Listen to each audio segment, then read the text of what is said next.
the HMO application in writing, and we're having to bring members of the public up separately for each one due to capacity issues.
Planning Committee dated Wednesday the 11th of February 2026.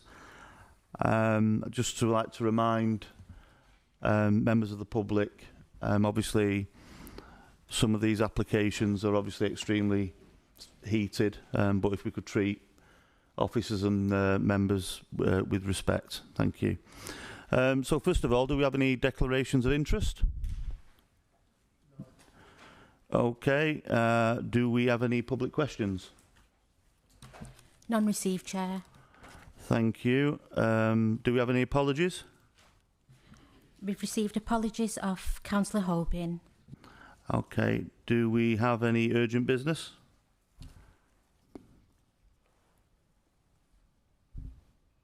I've thrown you a little bit with this, haven't I? It's more for you. None received, Chair. Thank you. Okay, so we'll move on to the minutes of the previous meeting. Can I recommend those as an accurate record? I was here. All in favour?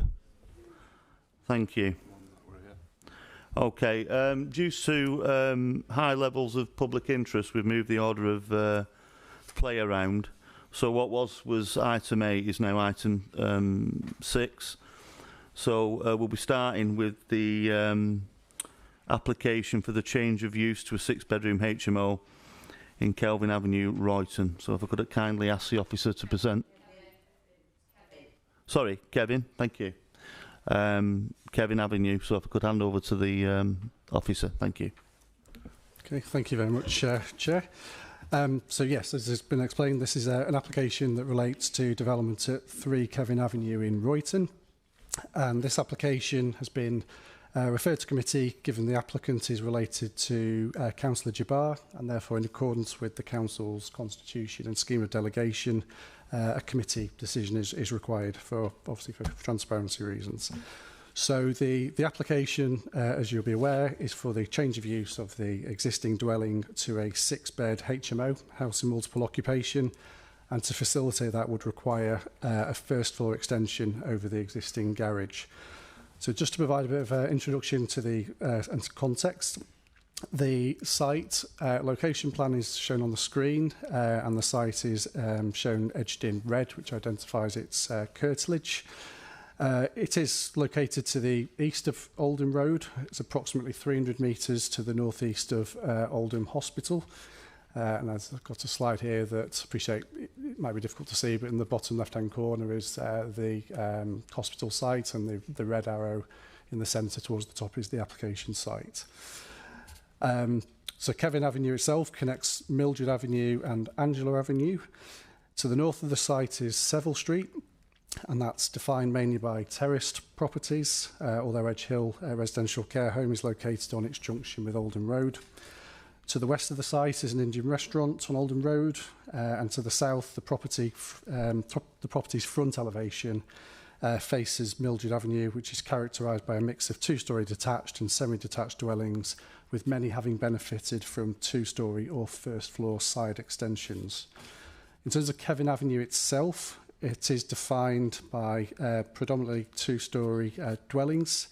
And number 3 Kevin Avenue, which is the photograph on the screen there, is, as you can see, a 2-storey semi-detached property of brick construction with an attached garage and some hard standing to the front, which is obviously used for off-street parking provision.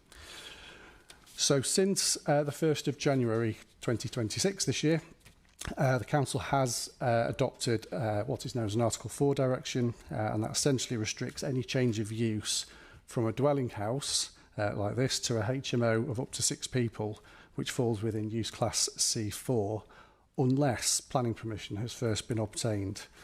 So although this application was submitted in 2025, the lawful current use of the property is understood to be a dwelling house in use class C3. So the proposal is obviously for a HMO for up to 6 unrelated people living together as a single household. And as I said, that relies upon the proposed first floor extension, which is to be sited over the existing garage.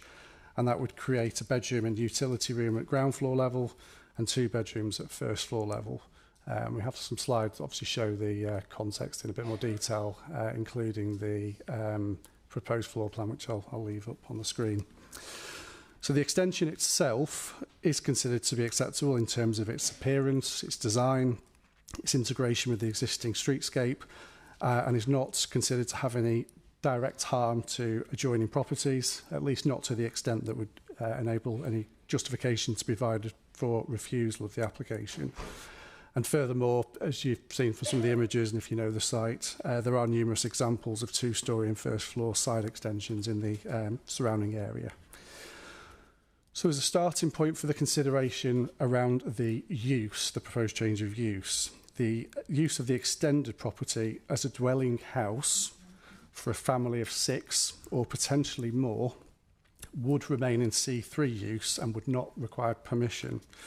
And that essentially is a starting point and a fallback position to consider the impacts that are associated with the use of the property by 6 unrelated people living together as a single household. The council's local plan policies obviously are engaged in the assessment of this application, and they require consideration to be given to the impacts of the proposed HMO on the local character of the area, residential amenity of future neighbouring, future and neighbouring occupants, and on traffic levels and the safety of other road users. So the main considerations are framed around those terms.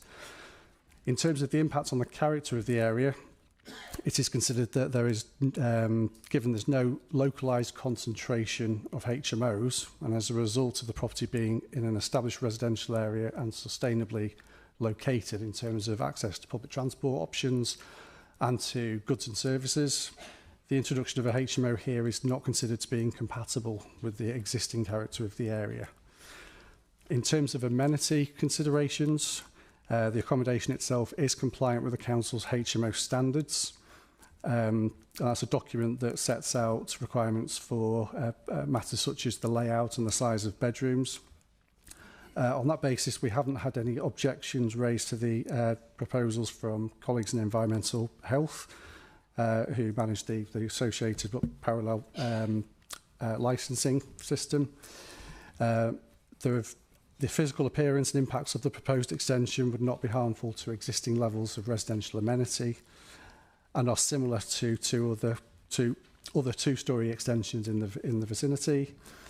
The additional activities associated with the proposed use cannot be assumed to be materially greater than a large family occupying the same property. And there is provision proposed for refuse storage facilities and cycle storage as well. In relation to parking provision and highway safety considerations, the property, as I set out when I showed the images of the front of the property, there is a driveway that's used for off-road parking, and that's not considered to be a materially different situation that would otherwise be the case if the property was occupied as a dwelling house with an unknown number of occupiers.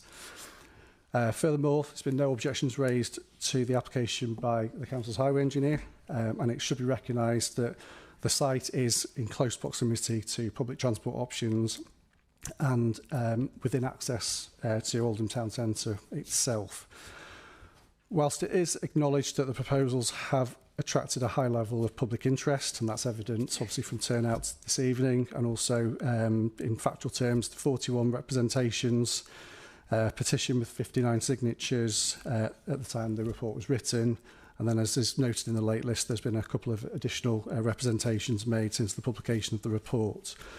But it nevertheless remains to be considered that there is no justifiable planning basis to refuse the application, given the fallback position and due to there being no localised concentration of other HMOs in the area. So on that basis, the application is recommended for approval, subject to the conditions listed in the report. Thank you. Thank you, Martin. Do members have any questions for the officer? Councillor Akhtar. Thank you, Chair. Are there any objections to the actual sort of extension of the building rather than the actual HMO element of it? Okay, so just skimming over in section 8.2 of the report is where we've summarised the objections raised. I'm just speed reading this. the predominant focus is on the issues such as parking and the use, not specifically about the proposed extension, which obviously, if this was a householder application just for the extension, we'd be obviously comparing it directly to other extensions in the immediate vicinity, which is what we need to do for this application as well. So the main issues are around the use. Thank you. Councillor Kenyon. Thanks, Chair. Simon, is it fair to say that you talked about HMO density in the area? Is it fair to say that with the Article 4 direction that's just been introduced, you only have visibility of HMOs that have either required a licensing application or a planning application? So that's 5 and 6 bedroom houses. You've got no visibility of the number of HMOs that might be 3 or 4 people. I'll take that one, Councillor. I wouldn't say no visibility, no. I mean, as you're aware from reports that have gone to council, we cannot be sure we know all the 3 and 4 bedroom HMOs in the borough, because up until now they've not required planning permission, they don't require a licence, so we wouldn't have had to be notified. But we do have a very robust system in place to try and, through council tax records, through building control records, to try and pick up on as many as we can. But yeah, so we have a good idea, but I can't say for absolutely sure that there are none in the vicinity. Thank you. Any further? Thank you, Chair. No problem. Looking at the number of signatures, proposal objecting is 59. Are these residents all locally around that neighbourhood, or were this? We don't have that information to hand in terms of the actual addresses of all the residents to hand. It may be a question you want to ask the resident objector when it's their turn. Sorry, just to clarify, I don't think you're restricted on what you can object to from where you live, do you? No. Right, okay. Anybody? Councillor Kenyon? Thanks, Chair. How many cars can you park on that driveway with once cycle provision and the bins have been put there? Okay, so the proposed site plan that's on the screen there shows 3 parking spaces to the front of the property. And if I just go to the photograph that shows the aerial views, you can see that in context with a vehicle parked on the aerial image there. And there's obviously a car parked on the driveway in this picture, just for context. And in terms of the cycle parking and the bins, they're on the plan shown in the rear yard of rear garden of the property. There you go. It's all right, it's not you. Thank you, Peter. Any further question of the officer? Yes, assume. Yeah, thanks, Chair. Just a question on these HMOs. They never seem to have to pay any 106 contributions, considering the amount of people that are going to be living in the, all the rooms you would think are going to be occupied. They never seem to give any 106 contributions. Would that be something that we could look at? No, because a Section 106 contribution can only be required where there is a significant impact that has to be mitigated by those Section 106 contributions from the development. And as one of the reasons why this application is recommended for approval is obviously the difference in impact compared to 6 unrelated people living there compared to a family is fairly minimal. Again, in a 3-bedroom house as it is at the moment with 2 double rooms, you could conceivably have a 5-person family living there. So in terms of that impact and that change, it isn't significant enough to warrant a Section 106 contribution. Thank you. Any further? Councillor Hurley? Thank you. Can I just ask, Peter, when this declaration from Councillor Jabbar was made regarding this property? It's not a declaration from Councillor Jabbar, the applicant has to make the declaration. So when the application form was submitted, the agent made an error because they didn't tick the box to say that the applicant was related to a councillor. We became aware that there was a potential link. We checked it out with Councillor Jabbar and he confirmed that yes, the applicant was a relation, and therefore we brought it to committee. Sorry, can I carry on? So am I right in saying that you were informed by the residents of that? Yes, I think it was a resident. Yeah. Either that or one of the ward councillors. I can't remember off the top of my head. So procedurally, would you say that was correct then? That there was no declaration of interest made on this property? The fact that the application form was filled in incorrectly is not okay, obviously, but it has been corrected during the course of the application. But is there did you do anything, the fact that it was incorrectly completed, was there anything you did? There's nothing we can do in that regard. As long as we now have the correct information, we have now brought it to committee for that reason, because the applicant's related to a councillor, and that's all we would have done if the application form had been correct in the first place. So there's no harm done now. It's been picked up, it's been corrected. The application is before committee for a decision. Just to add to that, I think any application can be requested to come before committee, and it's obviously judged on the amount of public interest and other factors, and certainly with the amount of public interest in this one, I'm fairly confident it would have come in any event. Any further questions? Chair. Could we just have some clarification in terms of declaration from councillors or even their relatives in terms of when, from my understanding of it, is that it has to be your first blood, and then they have to declare an interest, and you do as well. But if it's extended family, do they need to declare an interest? And just for clarification purposes, to be honest with you. Off the top of my head, you're correct. It's immediate family. I will go away and double check that and get in contact with you by email if that's all right, to confirm the precise process. Well, all members, yes. But to be clear, the onus is not on the councillor. The onus is on the applicant to make that declaration. Yes, that's why we've brought it to committee, yes. Okay, any further questions for officers? Okay, thank you. I'd like to call the objector, Angela Collier. Is that correct? Would you like to come and take a seat a bit closer? Are you okay there? Do you need? Yeah, no. All right. If you sit next to Councillor Hartness, that'd be.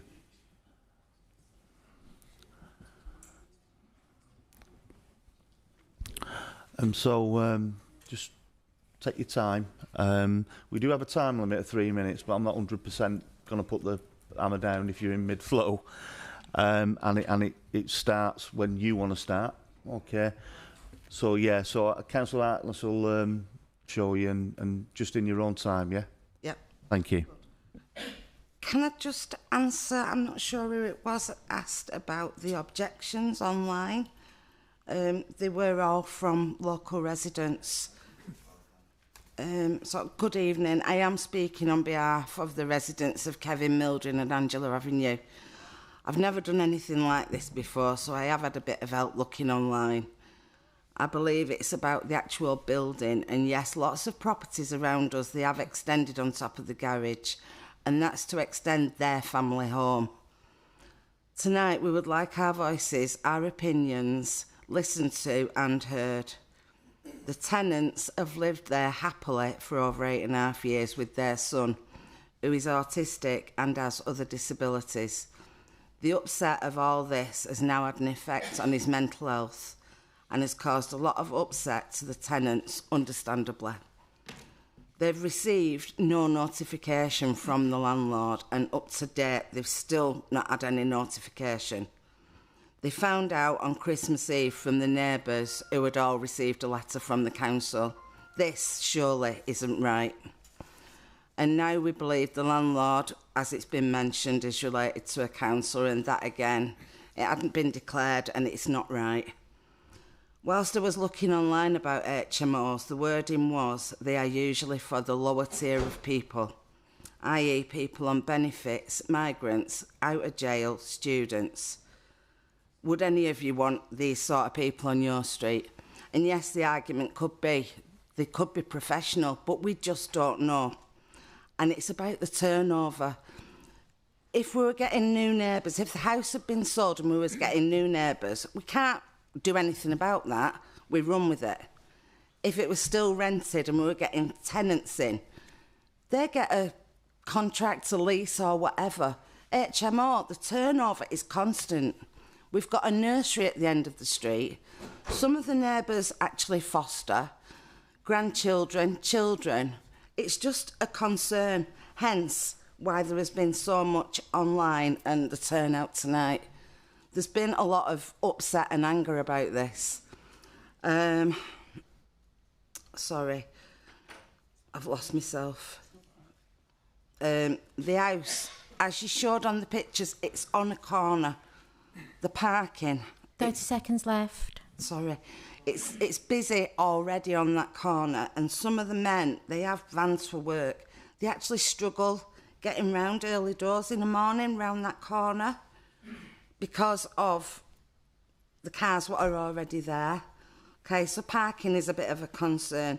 They might not have cars at the HMO, we don't know, but if they do. And with regards to getting 3 cars on that drive, it's not happening. They wouldn't be able to open the doors.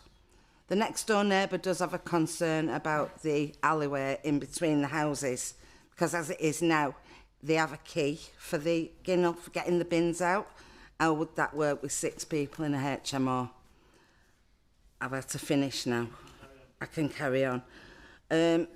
With regard to notification, I don't know if it's still a thing, but they used to put things on lampposts to let neighbours know. We've not had any of that. But with regard to the tenants, I mean, they've still not had any notification, and I'm sure that that's just wrong. You know, and this relationship business, it just all feels really wrong. There's a lot of anger, a lot of upset. We're a good mixed race neighbourhood. Houses around there very, very rarely come up for sale because we're just a good community and we look after one another. That's all I can offer you. Okay, thank you, Angela. Angela, I just wanted to speak directly as the chair of the planning committee, and believe you and me, I fully appreciate your sentiments regarding HMOs. It's something I've personally been against, and worked on ways we can at least try and manage these establishments. But here, as I sit as the chair of planning, and it's been a learning curve for me. Planning is largely about legislation, and it's about if we, how can I put it, if we refuse a planning application, it has to be on certain grounds, and there are certain things, for instance, you know, just in the case of like, you know, I don't want one or whatever. So there is a sentiment side and the feeling side, which I fully get, but I just wanted to make you aware that the discussion and the reasons for the objections and how this planning committee would take it forward would be ultimately about how it could be approved or rejected on the basis of sound grounds, because ultimately what could happen is we could reject it or approve it, but there is a mechanisms whereas if we didn't do it on sound grounds we could be liable and it could still go through. Are you with me? So it's as a motive as it is, we've just got to be clear and defined, but I really appreciate how this has affected you. Yeah. I understand, you know, you It's not right. No, I understand. It's all about money. Greedy landlords, that's what it's about. Sorry, but that's the truth of it. I think what we've expressed, although it's not for this committee to consider, it's a sentiment I buy into, and I'm sure there's other people as well. But by the other token, you know, HMOs are a fixture of where we are as a society, and they're becoming more and more before. There is too on Seville Street. Yeah, okay. Would any members like to ask Angela any questions? Am I okay calling you Angela? Sure. Okay. Any members like to ask Angela any questions? Councillor Hurley. Thank you. Angela, On that street, it's permit parking only. Am I correct? Yeah, so it's permit parking only. So there's 2 permits per household. Yeah. How's this going to work with a 6-bedroom HMO? Is that 12 parking spaces then, Peter? Could I? Question that. Are they classed as 6 households within the HMO? So this is a time where you're meant to be asking the objector question. I know, but she doesn't know the answer, so I'm asking you. Thank you. I don't manage parking permits, so I don't know for sure. I'd have to go away and check. But my understanding is that it's 2 per household, and this is a house. A HMO is a household, multiple occupation, so it'd still be just 2 permits per Between household. the 6 houses. Between the 6 people. Yeah. Yeah, but obviously one of the things, as Martin said in the presentation, is we don't assume that everyone in a HMO owns their own car, especially in a sustainable place like this, with a busy bus corridor just literally around the corner. So, yeah, there's no, we can't obviously control how many cars the people in the house own, but obviously if there's a permit situation, they will only have 2. That's my understanding. We'll only have 2 permits for the household.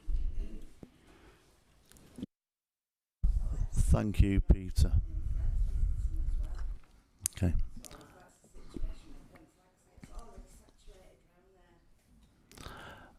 Do we have any further? Thank you, Angela. Yes, thank you very much.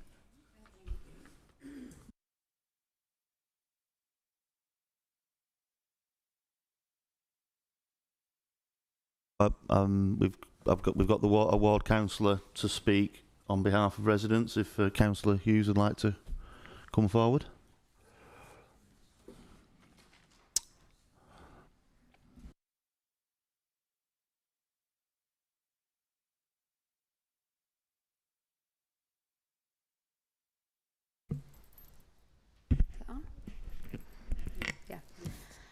I am speaking on behalf of residents from Kevin Avenue. At present, Kevin Avenue functions on a permit-only parking area, permitting 2 designated parking spaces per household. The introduction of an HMO will have a severe impact on the parking difficulties faced by residents already, thereby rendering it increasingly challenging for families to secure appropriate parking. This matter is particularly urgent as many residents are already experiencing significant difficulties in securing available parking spaces. Our community is characterised by a long-standing history of stability, with numerous residents having resided here for many years. The prospect of adding an HMO not only jeopardises the availability of valuable family housing, but also poses a risk to the cohesion of our community by fostering a transient population. Prior to the Christmas period, nearby residents received formal notification on the 23rd of December regarding the planning application. However, to date, tenants have not received any communication from the landlord. This absence of communication raises pertinent concerns that the true intent of the application may be to enhance the property's market value for eventual sale, rather than to promote a stable living environment for community members. Additionally, the potential loss of this family home is of a particular concern, given that the family currently occupying the residence has a vulnerable child with additional needs, who has resided in this home for 8.5 years. Displacing them would not only disrupt their stability, but would also further diminish the overall integrity of the community. Furthermore, there are also allegations of a conflict of interest as it comes to our attention of residents that Councillor Jabbar is related to the landlord. Residents who have sought clarification from Peter Richards at the Planning Department were assured that this relationship would be investigated.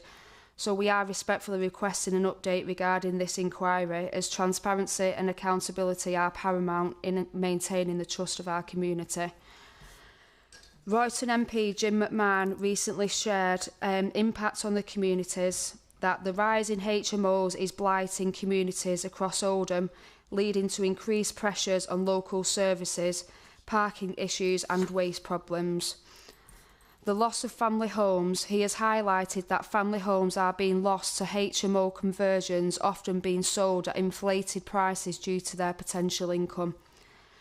The application should be refused due to the following. The application is morally incorrect. The long-standing tenant has had no communication regarding the application from the landlord.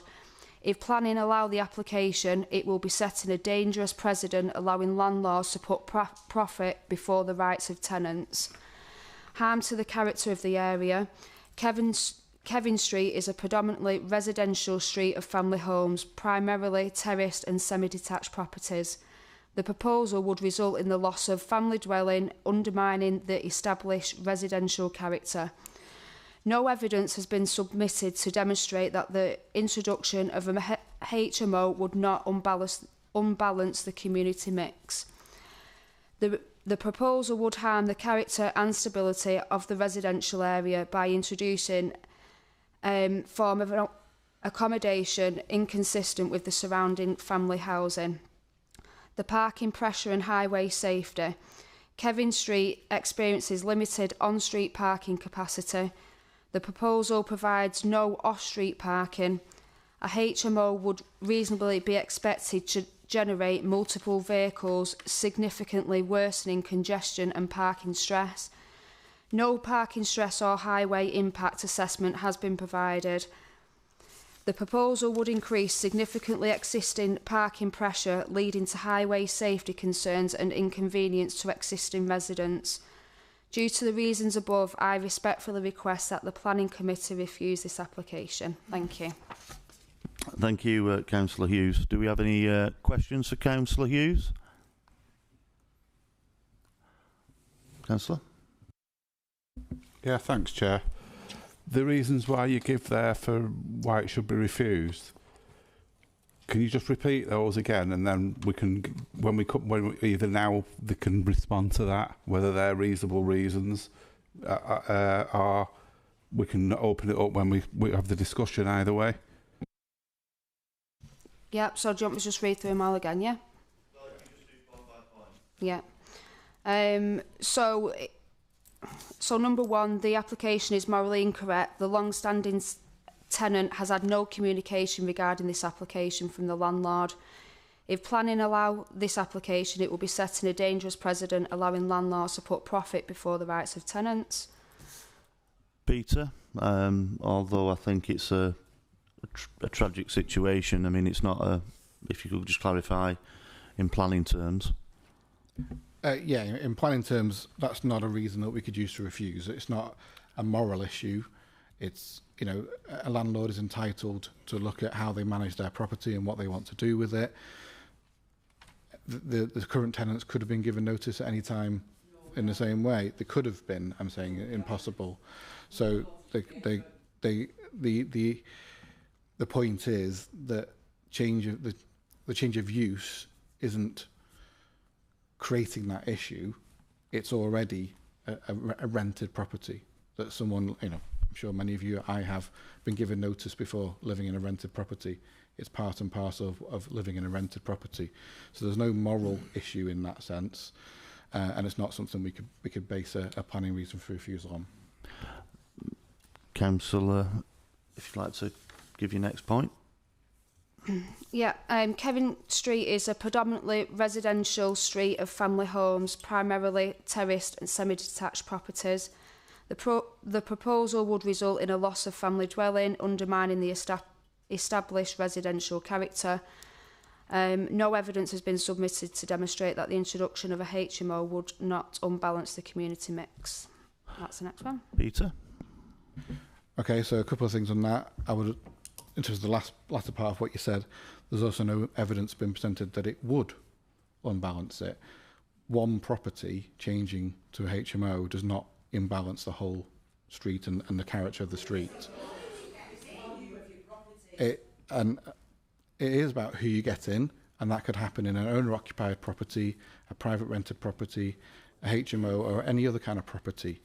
Again, many of us, I've used this example before in this committee, many of us will have had bad neighbours before. and they were often would have been owner-occupied properties. So it's not about what tenancy it is. It's about I have lived in a HMO, as have many people. So it's not. I would happily live next door to a HMO, because it's. No, we understand that, councillor. So could we move on to your? So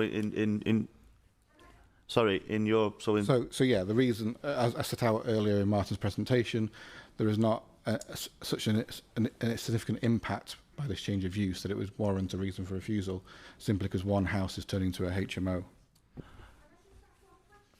Sorry, there's no public questions, I'm afraid. That's why we have a representative to speak.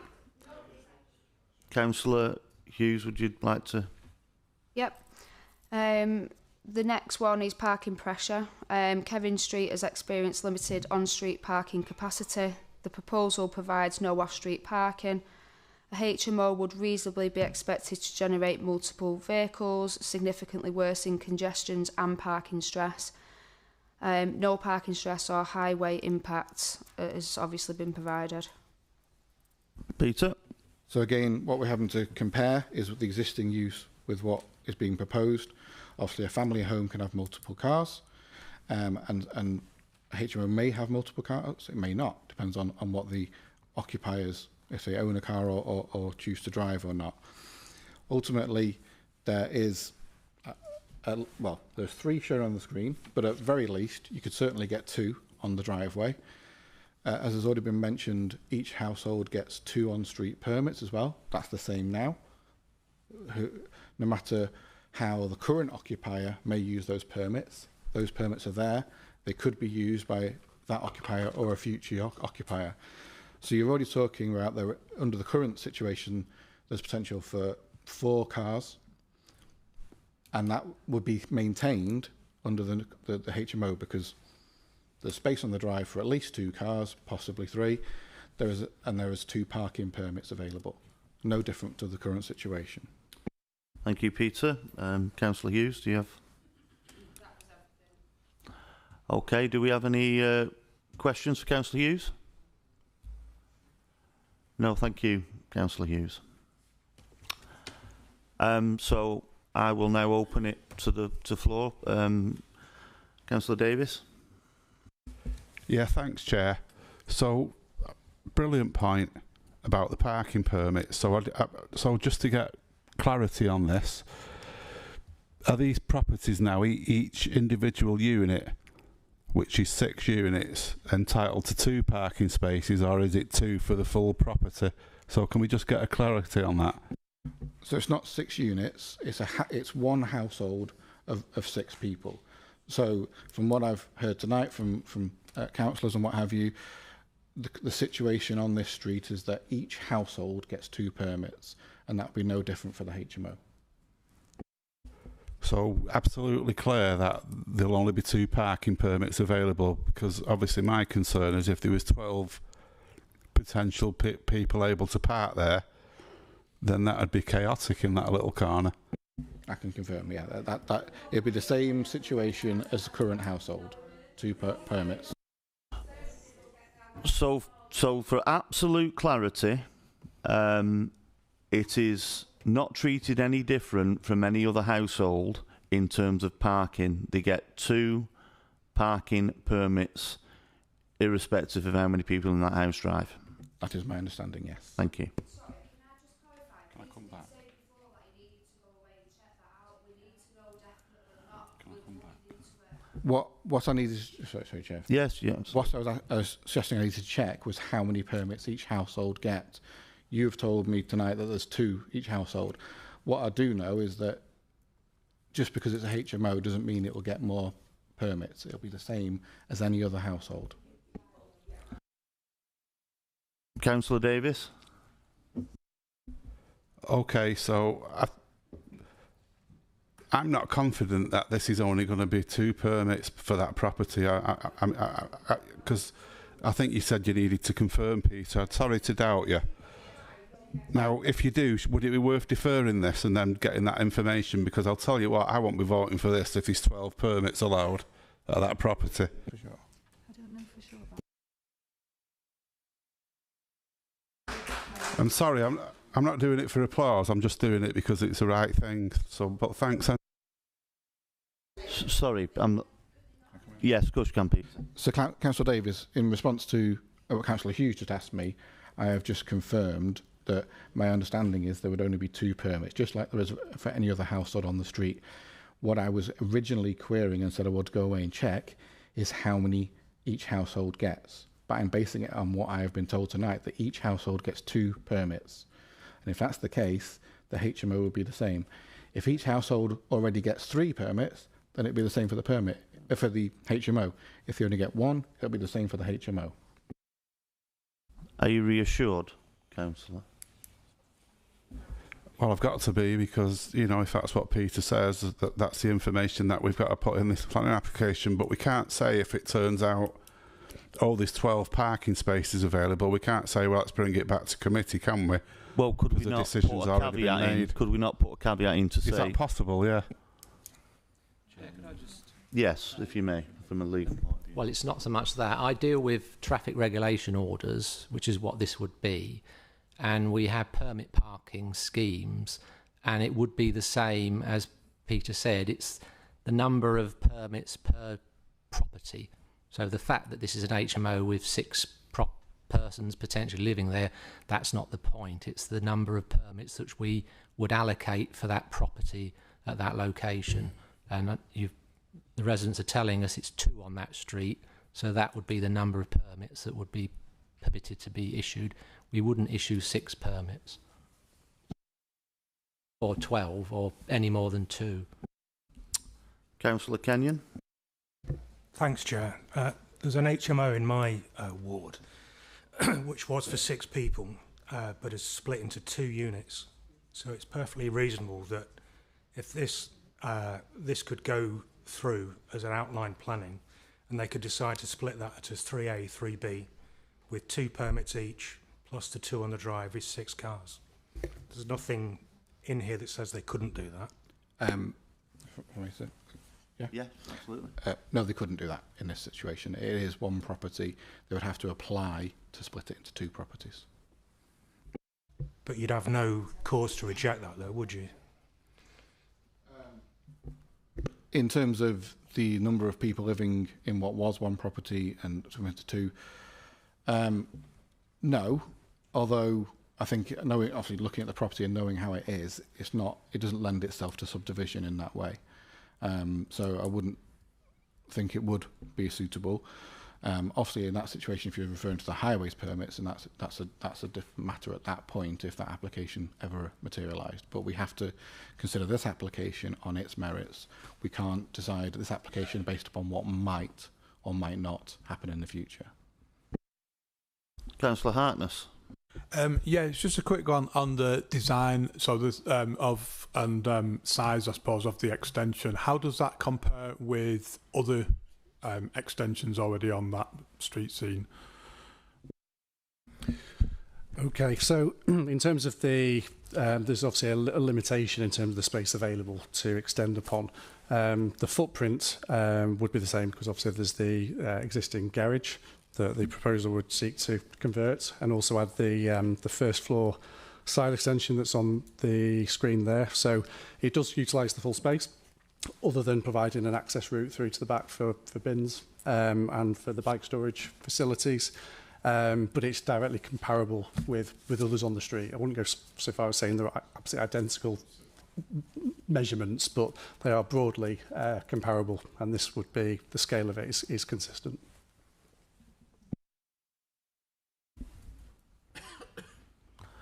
Councillor Hurley?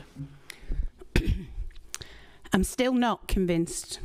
I'm still not convinced about these parking permits. So no matter what you say, I'm absolutely not convinced. This whole application from the very beginning, where letters went out to residents prior to Christmas, nothing had been declared. It might not have... If those residents hadn't have contacted you, this would not have probably been brought to committee. The reason it was all over social media is because of that reason, that they found out that there was a link between a sitting councillor. So they're feeling like, you know, they've got no faith in this planning committee, they've got no faith in this council. So things have been wrong, they've had letters, the resident hasn't had a letter, so they've had no notice to quit, they've had no notification. I know that is not a planning issue. I absolutely get that. But we as councillors are sat in this seat because these public elected us to do the right thing. And we're supposed to be here fighting for them. And it just seems that you've got us all tied up in bureaucracy. Well, hang on. Bureaucracy's been broken. Nothing was declared before letters went out to residents. However you want to frame that and however you want to change that now. Letters went out to residents and there was no declaration made by a sitting councillor. So it's flawed from the beginning. I'm still not convinced about these parking permits, and I'm still convinced that something's going to happen within that property. So I'm making a proposal to refuse. Sorry, we're not at that stage yet. Councillor? Thank you very much, Chair.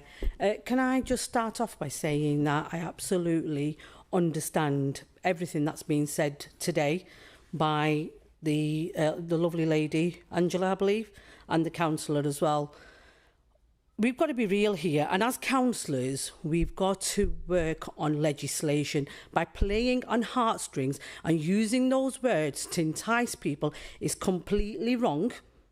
And if that's the case, then we need retraining again. And I come every month. I mean, I've been sitting on planning committees for many years, and you know what? I have got an HMO right next to me, and then I've got somebody else who's a complete...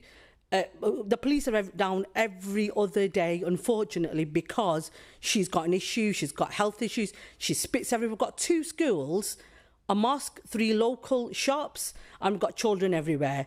I can't stop that, and she's been living there for 5 years. The fact is that it's not ideal, and I respect that. Unfortunately, there was a tenant with a disabled child or special needs child, but we've got to look at legislation. I understand that you've now, you know, we keep talking about parking. You've dealt with that. We've got to take your word for it, Peter, because you're in a role for a reason. The solicitor is here to advise us, and there's a role that we need to play. As councillors, look at the merits of the application, please, and let's make a decision instead of playing on people's heartstrings. And as unfortunate as it is, and no matter how it has been portrayed in the media and everything else, all the delegations around it, we need to make a decision on this instead of carrying on with things that we can't be grounded on, or, you know, refusing applications just because, you know, we feel like it should be. If it was up to me, I'd refuse it, but I know that's not going to stand because, you know, I've got no legislation, I've got nothing to stand on. For that reason, I approve, go on for approval, please. We're not at that stage yet. Councillor Lancaster. Thank you, Mr. Chairman.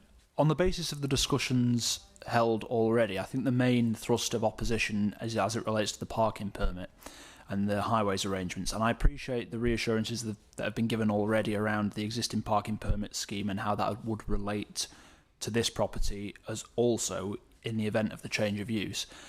But I think there was a proposal made earlier about a condition to stipulate that only 2 parking permits would be made. I could have missed it in the course of the discussions. I don't know if a response was given specifically to that proposed condition, but I think if that condition could be accepted as part of this application, that would allay the main thrust of opposition to this application, so would lead to a more agreeable solution for more parties, even if not the ideal solution. That's a very level-headed suggestion, Councillor Lancaster.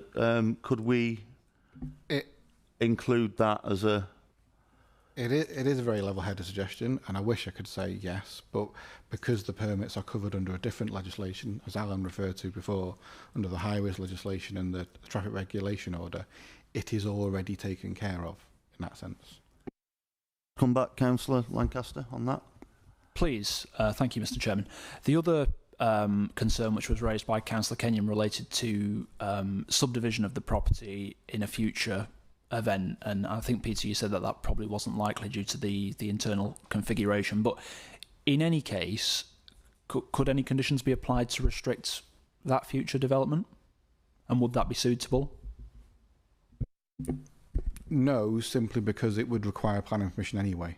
So you wouldn't place a condition that they can just overrule by applying for planning permission for it anyway, if obviously if that planning permission was granted. But yeah, so sorry, Peter, but I rather imagine such is the strength of feeling in public. If such an application was submitted and a request was made to come before committee, there would be grounds for it to come before committee. Obviously, without knowing the reasons at this point in time, I can't be sure, but yes, I would expect so. Councillor Davis? Yeah, thanks, Chair. I know we're banging it to death about these parking permits. Now, it would make the planning committee a lot more comfortable if we could have had that caveat in there, which we can't apparently have. So would it be worth it then, just to put everybody's minds at ease, that we give it our full consideration, that this is deferred, and we speak to the parking people and see that that's the case, that they can't have 12 permits for this property, just to get some confirmation on that, and then we know absolutely clearly where we're up to, because I don't think everybody's confident on it, are they? Because the parking permits are there for a reason, aren't they? That's why they've got. Imagine, nobody else can get them because they've got to have a damn good reason.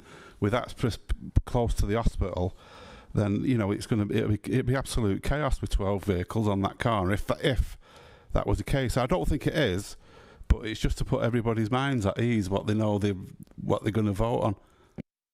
Sorry, I just appreciate you obviously the reassurance factor on it, but unless I'm hearing something different, I've had legal advice, and we've had the chief planning officer who've categorically stated. Would you like to repeat, Peter? I think Alan's advice was the clearest in the sense of, because it's covered by a TRO, a traffic regulation order, and however many permits that TRO says each property can have, that is the maximum that each property can have. It's not about how many people are living at the property. Just to gauge a consensus on that, are there any other members who are not convinced by the head of planning and legal advice? Yeah. So if I can say, Chair, because I'm entitled to do it, can I recommend this is deferred? Can I recommend that we have deferment on this and get the confirmed exactly the position, and then we're clear on it? Have we got a seconder for that?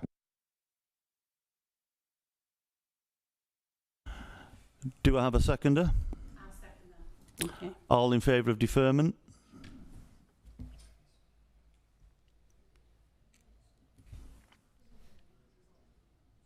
How many is that? 7.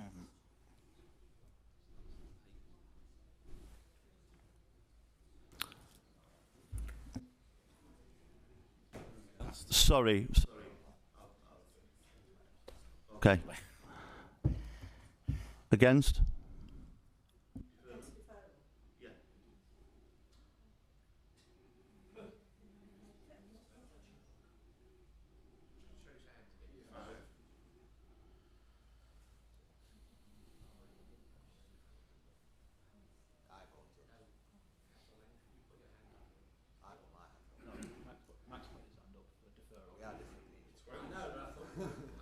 I even put his right up and I put mine left.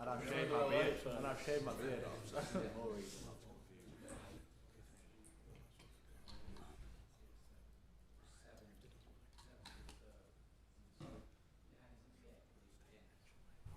This is against.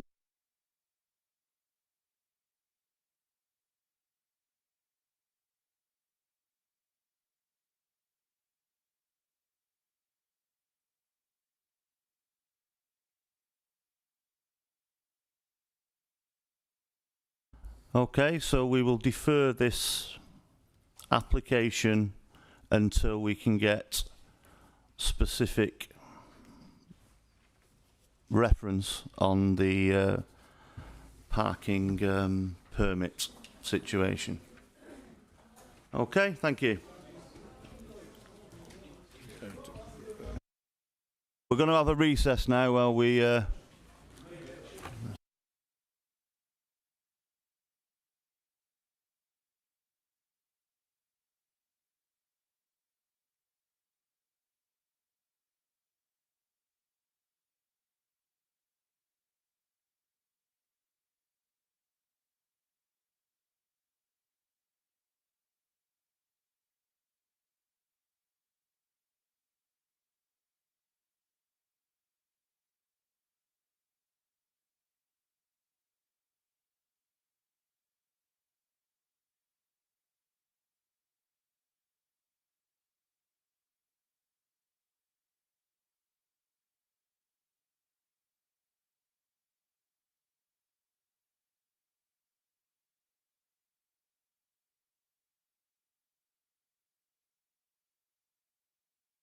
The stupidity. It's not weakness.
item number 7,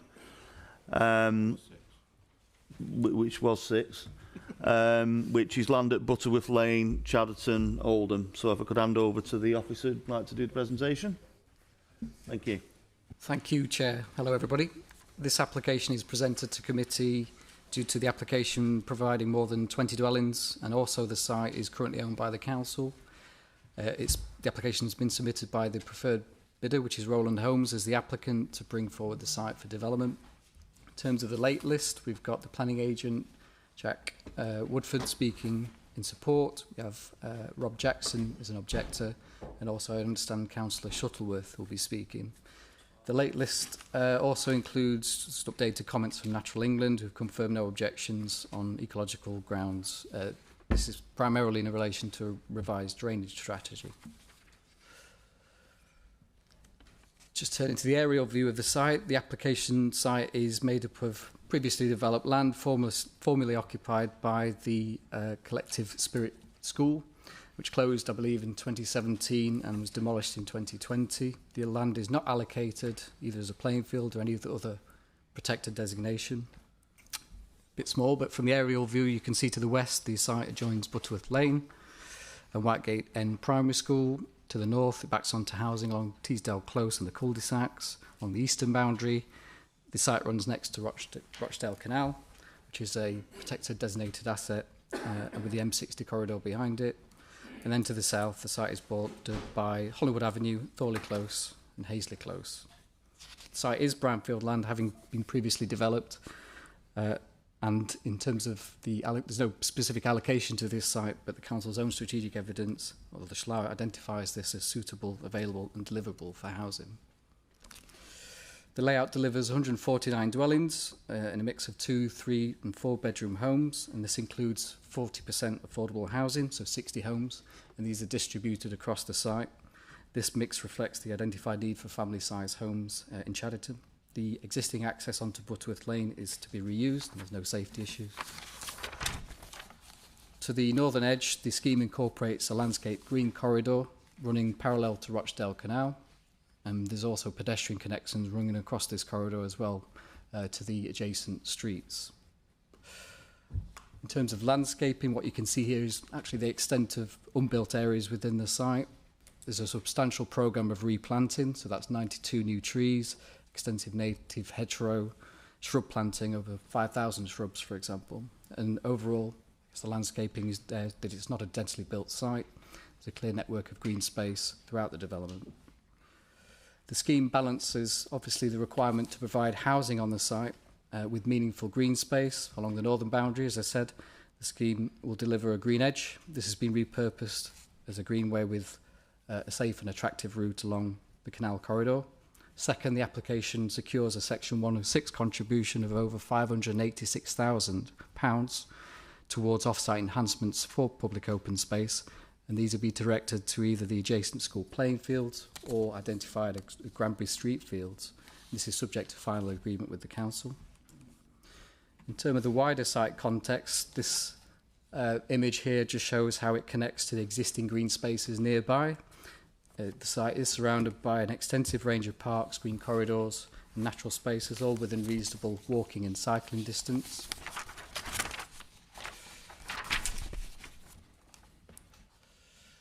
These are terms of the house types. Just bear with me.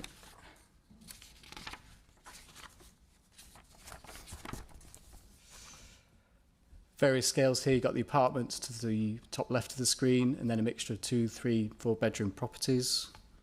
More pictures there. Turning to the principle of development. As I mentioned, national policy gives significant weight to the reuse of brownfield land in sustainable locations. The site is within a built-up area, so that's surrounded by established residential properties, primary school, public transport routes and local services. With this sort of application, in terms of representations, infrastructure is obviously raised as a material consideration, and the impacts in relation to this development are fully mitigated. So it'll be clear there's no viability concerns with this site, and the contributions will be delivered in full. This includes the education contribution of over 1.4 million. In terms of healthcare, part of the planning application NHS were consulted and no objections raised.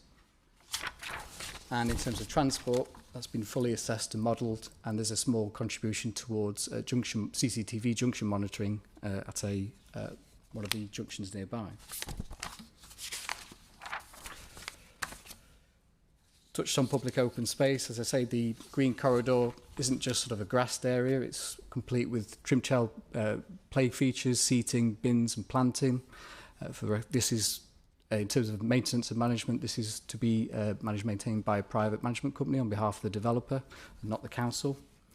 As I mentioned, there is linked to an adjacent school playing field for enhanced community use, or the alternative location for the off-site contribution at Granby Street Fields. In terms of highways, the access from Butterworth Lane obviously previously was a school. It's safe and suitable. The transport assessment does a full account of the junction impacts in relation to the development and how it's distributed across the network. There's no objections from the council's highway officer or TFGM in terms of the wider strategic network, who comment that actually the uplift in growth is around 1% on the network, and that's so within typical variations anyway. Turning to design and character, there have been improvements through the course of the application, so the development delivers a coherent, high quality, appropriate design. All homes will meet nationally described space standards and M42 standards, so that ensures that the properties are spacious, they're flexible for families over time, and accessible for people with reduced mobility. I've mentioned the canal, that's triple SI, amongst other things, and that's protected through a robust drainage strategy. So that's been amended during the course of the application, where originally it was proportioned that some of the surface water was going to go into the canal, and through consultation with the statutory consultees on it, the drainage strategy has been amended with the agreement of United Utilities to divert this water to a surface water sewer, with attenuation provided on site in line with our standards. Affordable housing is a key requirement and actually one of the major strengths of this application. So this delivers 40% affordable housing. That's significantly above the policy requirement. That makes 65 social rented, and that meets the highest priority needs for generally affordable family homes, and 35 shared ownership, which obviously supports access to home ownership. Crucially, this development responds to the local needs, housing needs assessment, and includes a balanced spread of 2, 3 and 4 bedroom properties. But also the affordable housing has the same materials, the same layout and the same character as any other homes on the site, so they blend in really well. I love planning balance, and this is on the screen, I guess, essentially how I'm summing it up. The position is clear. This is a development plan compliant scheme. There is substantial public benefits. It is a viable scheme with all contributions provided, and therefore officers recommend planning permission is granted, subject to the 106 and the conditions in your report. Thank you. Thank you, Dave.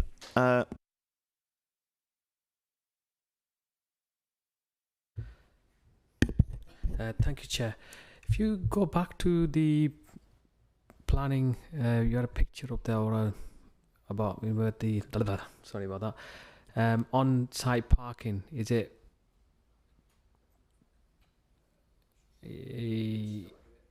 Yeah, this one here.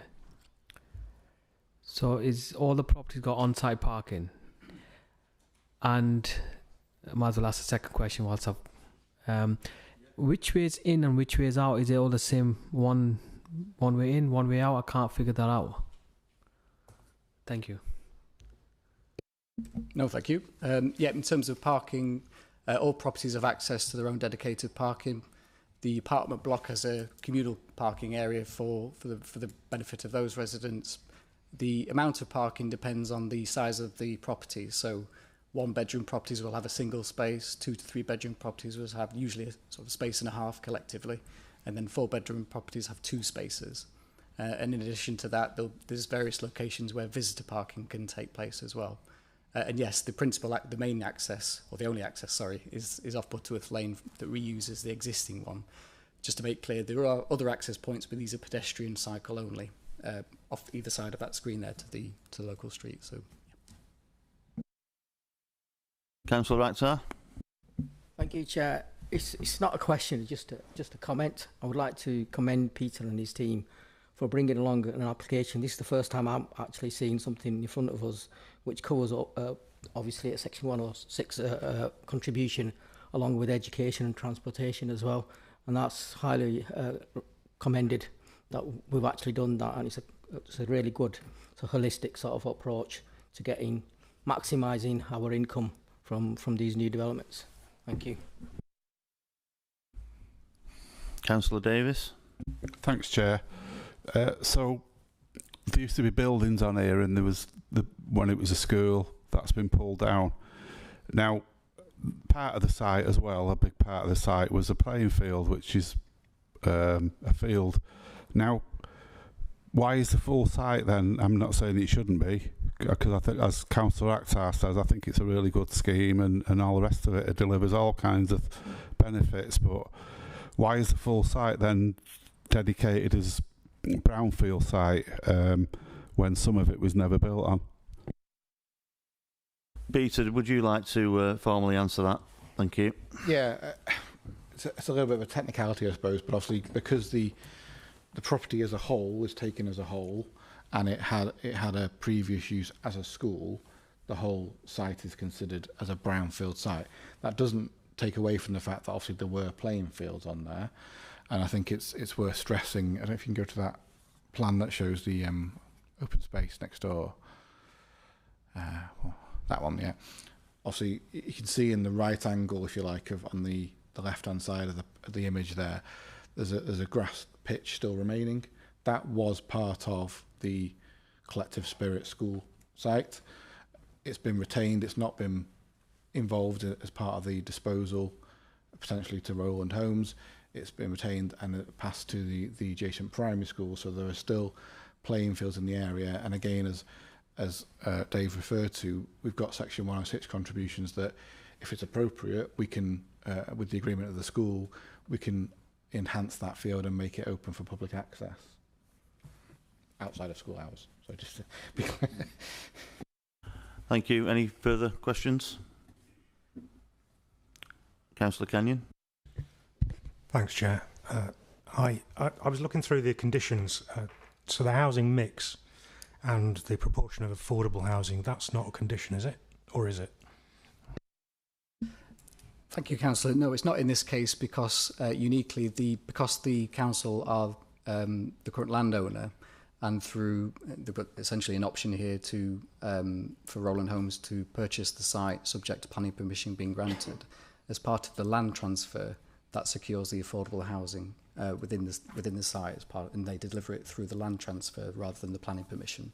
And this is an equally sort of secure and robust way of ensuring that's delivered on site through the land contract.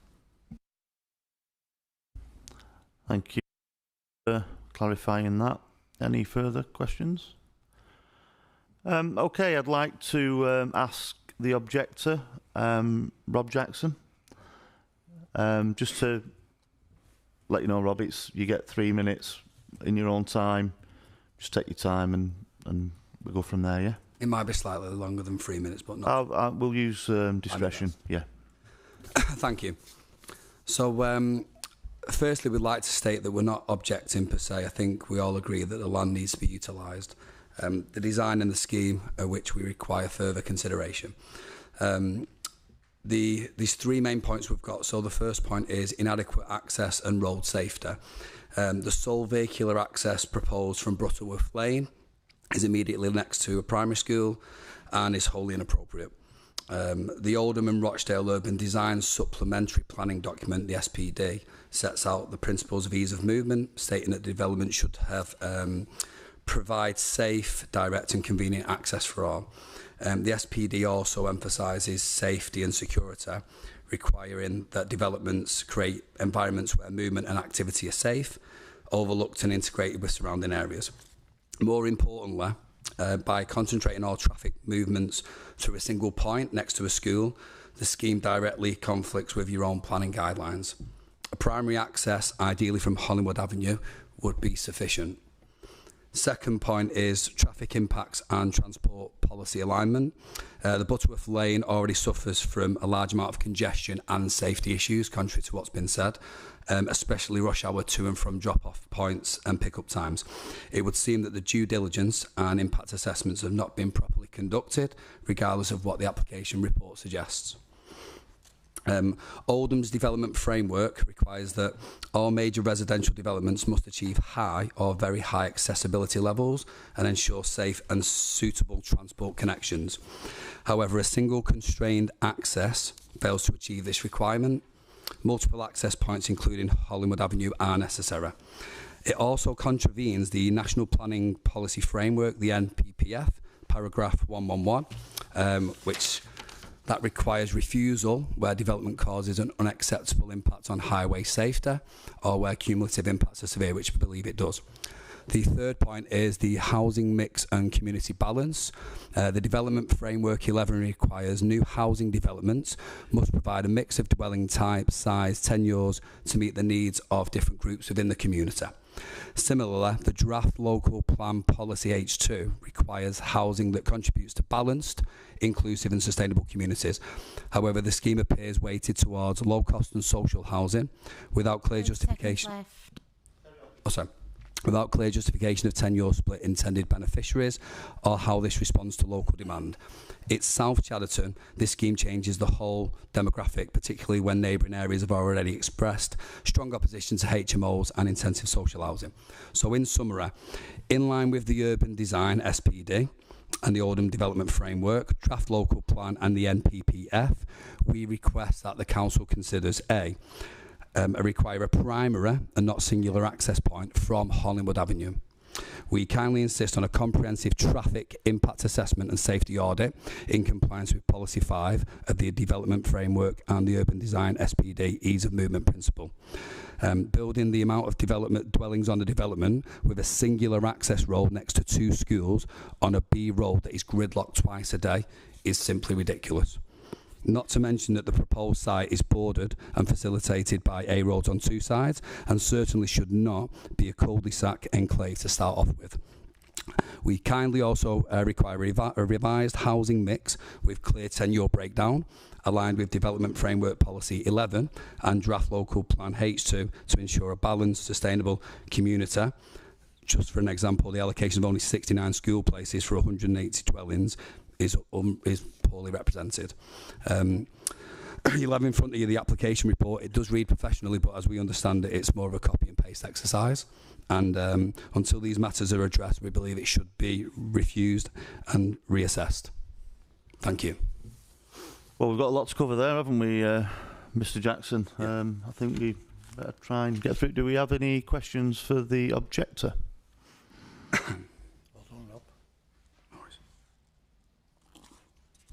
Councillor Kenyon.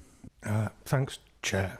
I guess the questions that he's raised, really, I'd like to hear some answers to. It's just a comment, I guess, particularly on the, sorry, Chair, on the why there's no, and why there's not an additional access road. And also my earlier question about affordability, I think, was answered, but not on the housing mix, how that can be guaranteed. So I think we'll cover the first bit in terms of the housing mix. Could we get some clarification on that?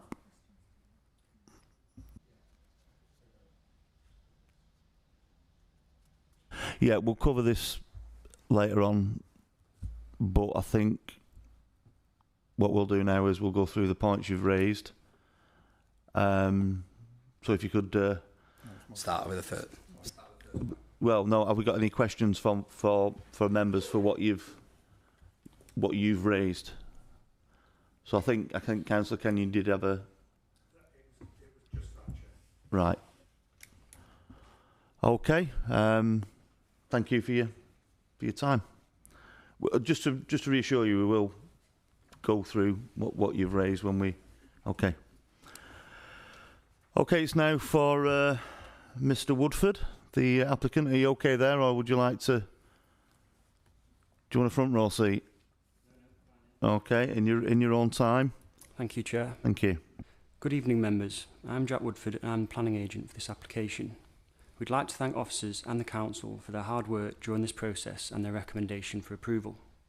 The applicant has carefully considered the feedback and worked proactively with officers and statutory consultees during the determination process. The proposed development will deliver much needed new family homes. The new scheme is considered acceptable as the site represents previously developed land, lies within the settlement boundary within a predominantly residential area with excellent access to local amenities and public transport, which is supported by both national and local planning policy. The scheme will contribute to the Council's 5-year housing land supply, delivering much needed family homes, including affordable housing on surplus vacant land.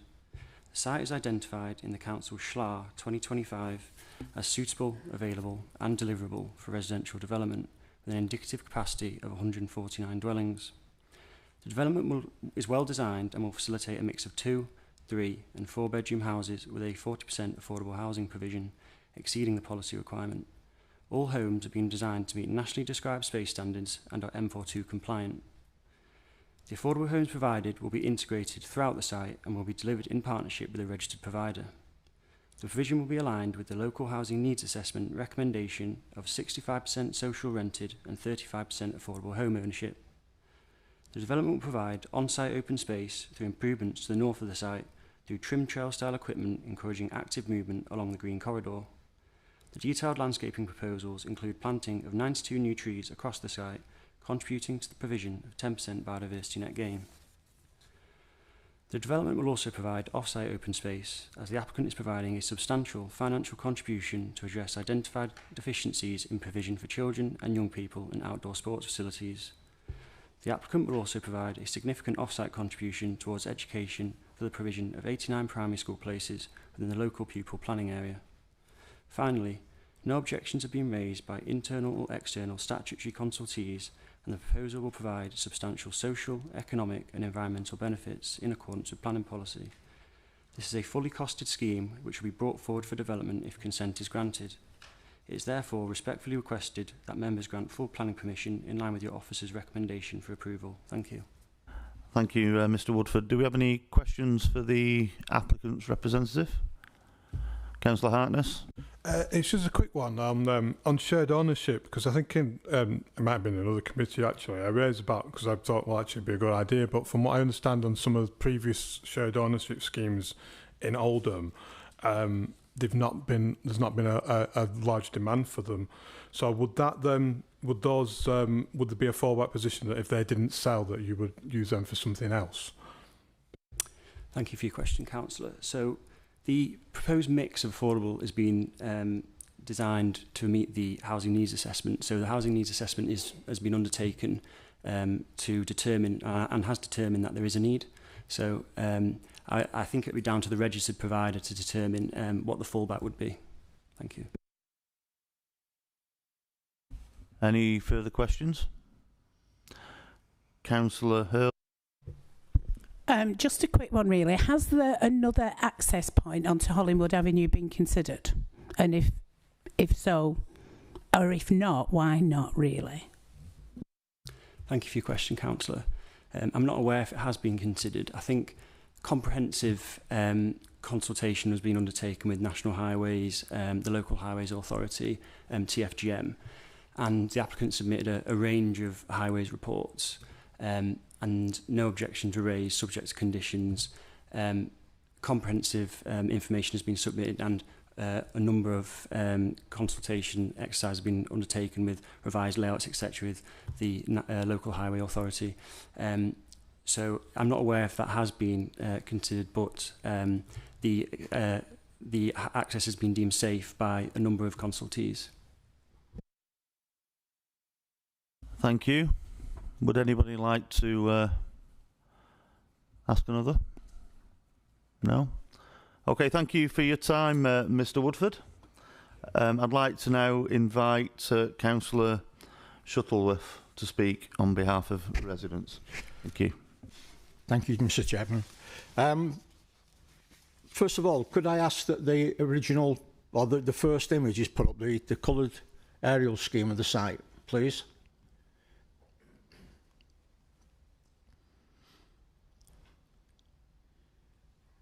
No,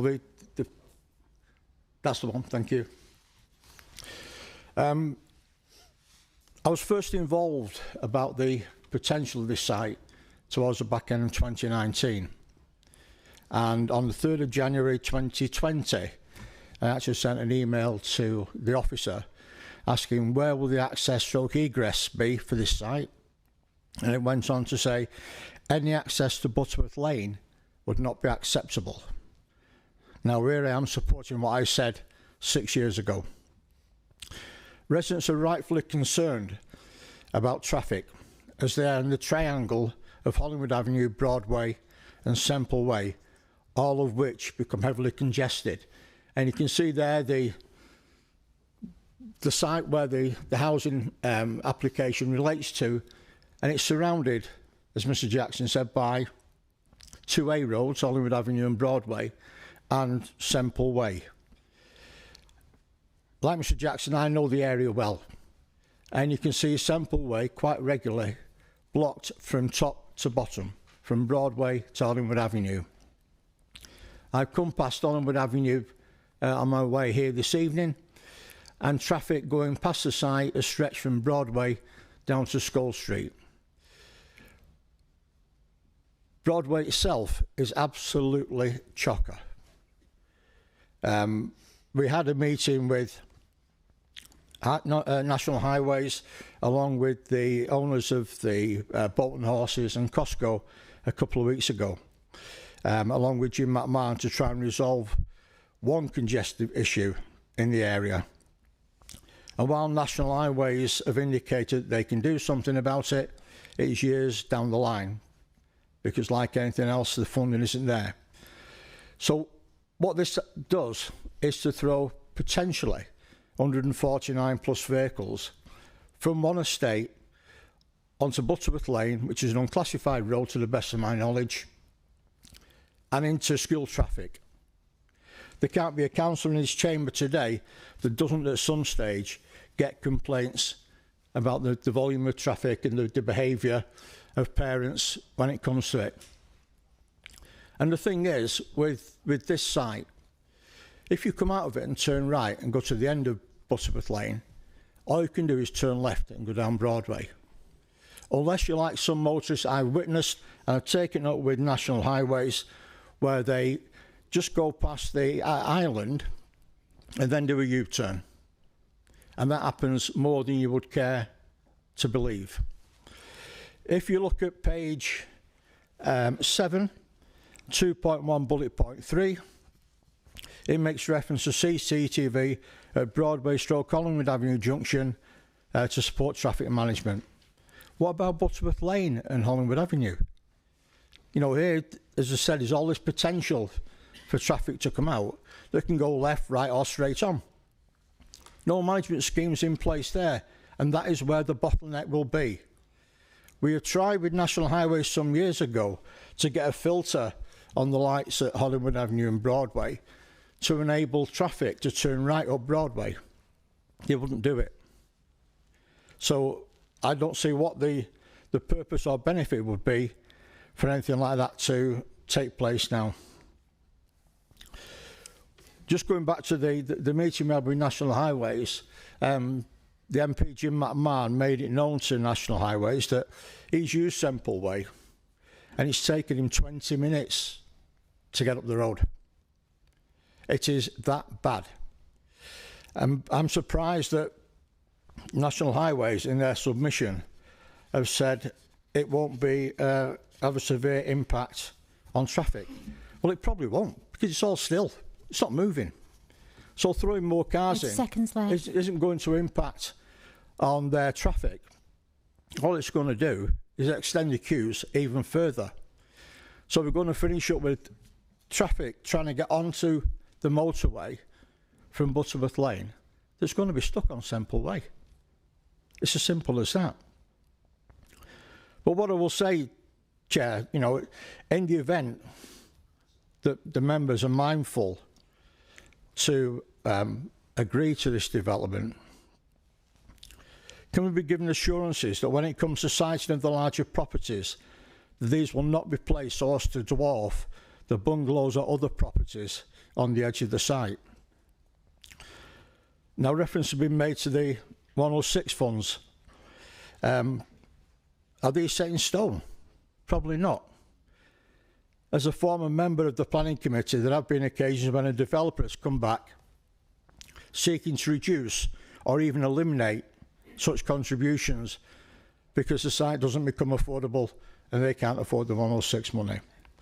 That in addition to the wheel wash that is mentioned, will Butterworth Lane also be washed on a regular basis, and access and egress will only be via Hollingwood Avenue and without any site debris being washed down the drains. That no vehicles connected with this development will be left on Butterworth Lane or surrounding roads. And I am concerned, very concerned, that during construction, how the management of site vehicles and school run vehicles will operate. In conclusion, I'm very concerned that once the site is complete, as to the number of additional vehicles that will be toing and froing within this limited area as it meets with the school traffic. And finally, as I said at the start, I found access via Butterworth Lane unacceptable in 2020, and I still do. Thank you, Chair. No, thank you, Councillor Shuttleworth. Do we have any questions for Councillor Shuttleworth? Councillor Hartness? Thank you.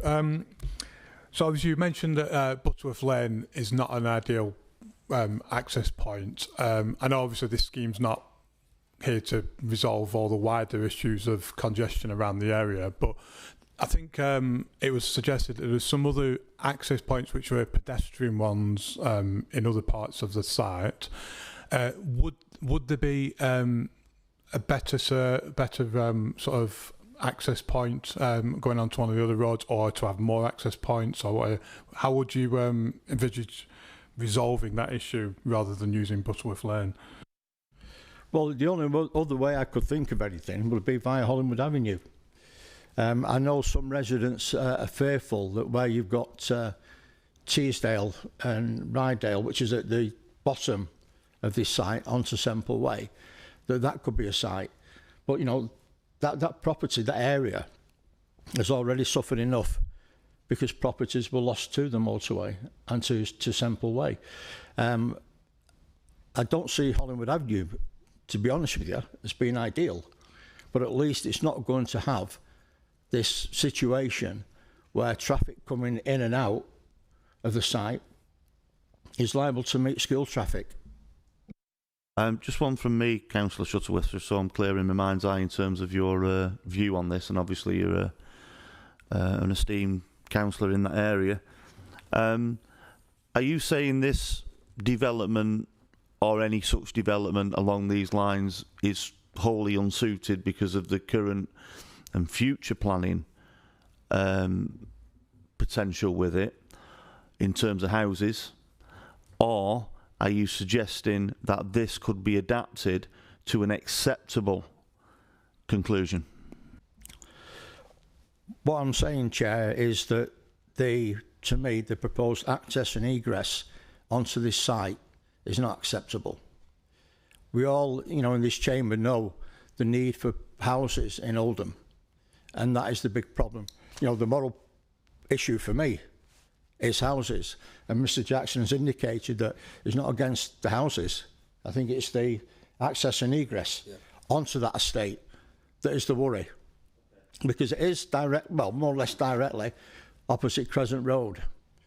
And the last thing I want, because I'm experienced it because of Broadway, that Crescent Road and Meadway, other properties in that area, become a rat run to get onto Hollingwood Avenue, because that's the way we will be forcing traffic.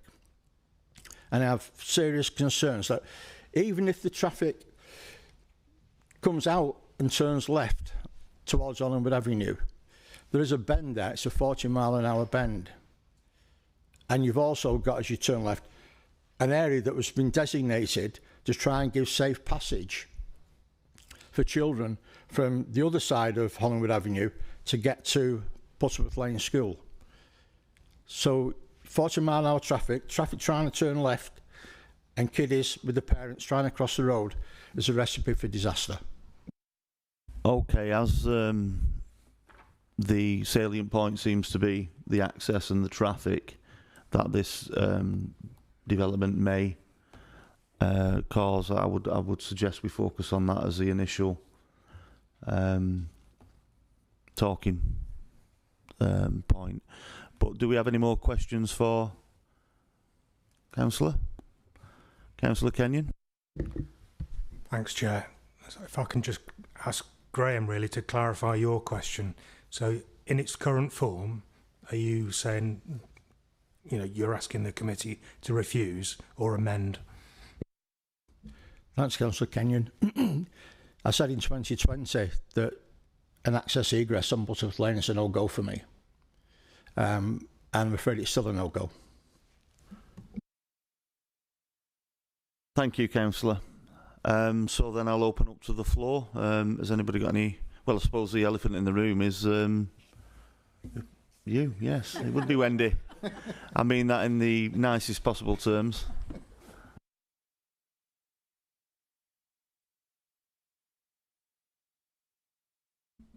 I'm having a slight IT issue at the moment, so I haven't got all the information that I'd want.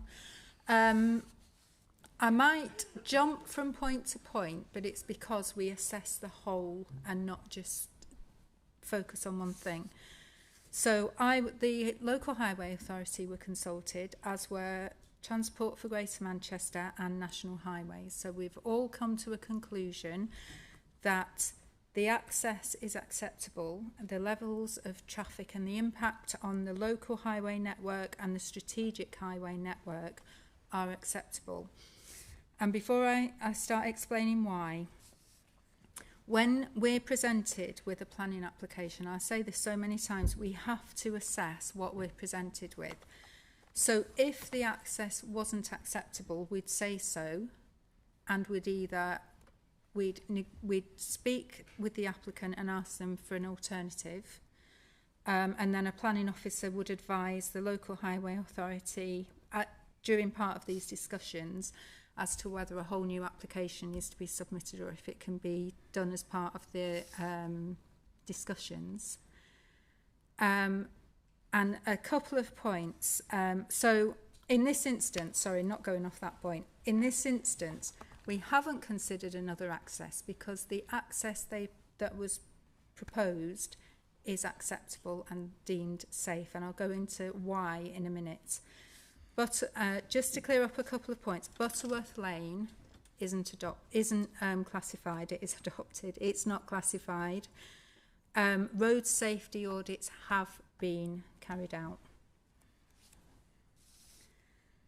So the impact on the local highway network and strategic highway network, it was all covered in the transport assessment, which was then interrogated by the local highway authority, Transport for Greater Manchester and National Highways.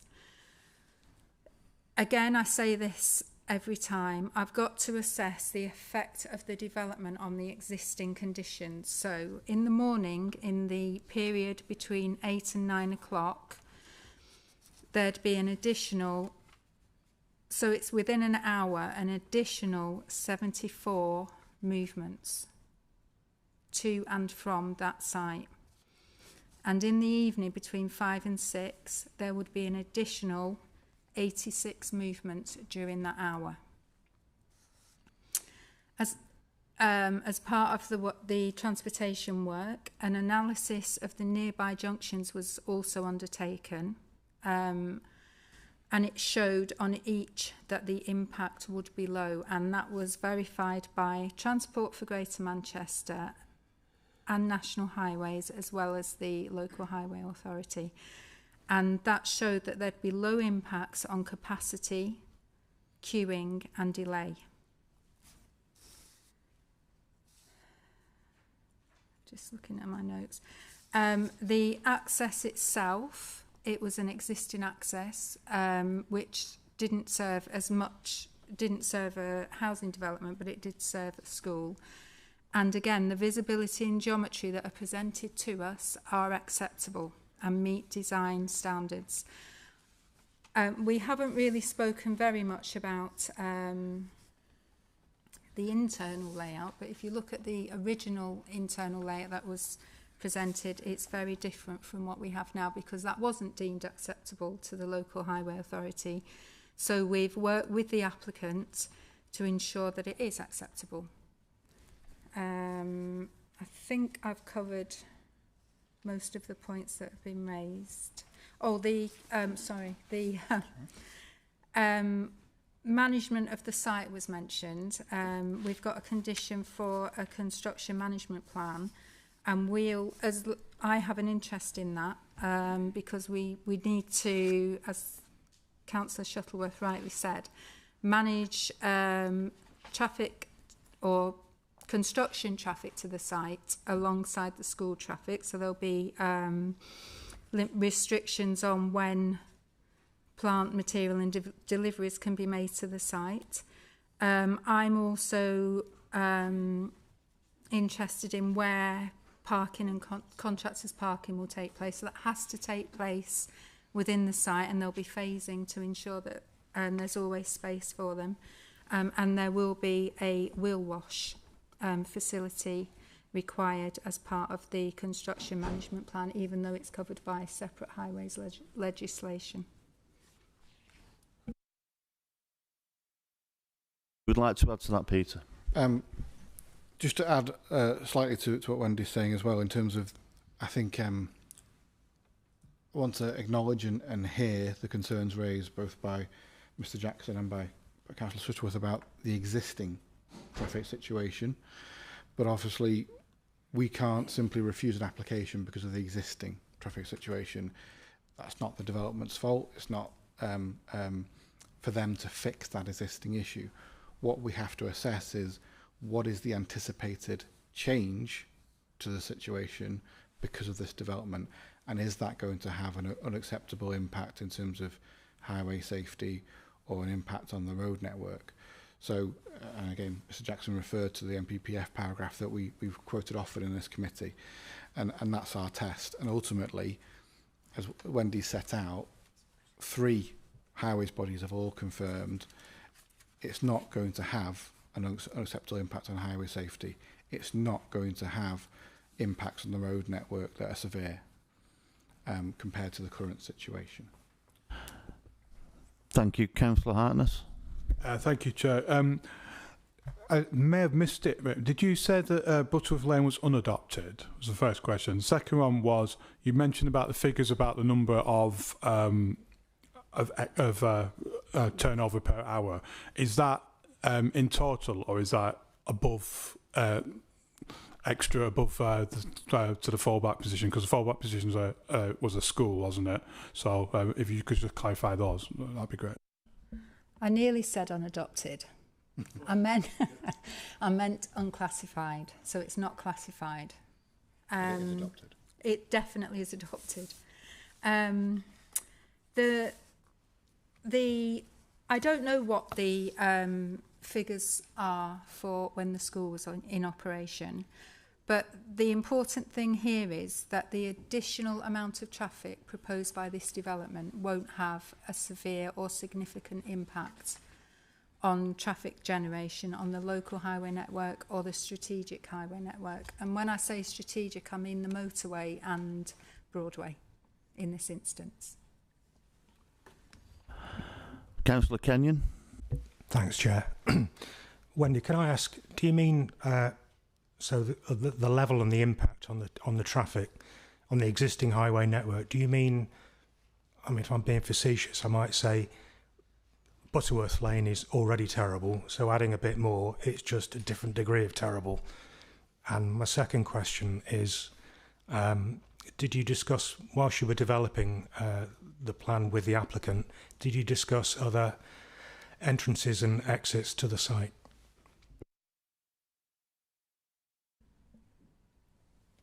The degree of terribleness, it isn't that. That isn't how we don't say it's bad so funeral cars won't make any difference.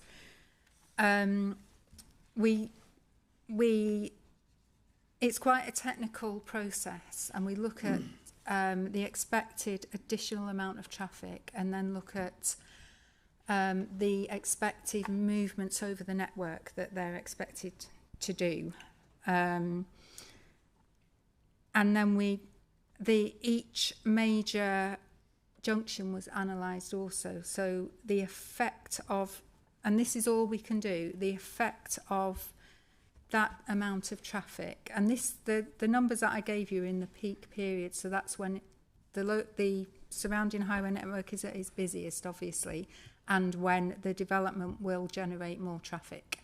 So that's the key period. They're the key periods that we look at. What was the second question? Was it, did we look at another access? We didn't look at another access because we didn't have to, because this is deemed acceptable. The only thing I can add there is when I talked about the layout internally, the original plan showed that there'd be direct driveway access onto, was it Butterworth and was it Hollingwood Avenue as well, onto Butterworth Lane, and we said no, you can't do that because that would be dangerous, because then you'd have additional driveway manoeuvres on and off the highway. So we sort of did address the access, but we didn't have to in the way that is being alluded to here, because it was deemed safe, and it's been deemed safe by, again, I'm going to reiterate this again, not just by the local highway authority, but by Transport for Greater Manchester and National Highways. Do we have any further questions? Chair, may I make one final comment? Yes, I will allow it. Thank you. If anybody's cared to look at the objections that's on the portal, I don't think there's that many that have complained about the estate. The focus has been on the access and egress, as Mr. Jackson has explained. He hasn't objected to the estate. I've not objected to the estate. Residents who were there day and night and have seen the vehicle movements have not objected to the estate, just the access and egress. And that's the main point. And I appreciate what Wendy said, but there's nothing better than getting it from the horse's mouth with respect to residents on the area who understand what the issues are. Thank you for clarifying that, Councillor Shuttleworth. Councillor Davis? Yeah, Councillor Shuttleworth still asking him questions, aren't we?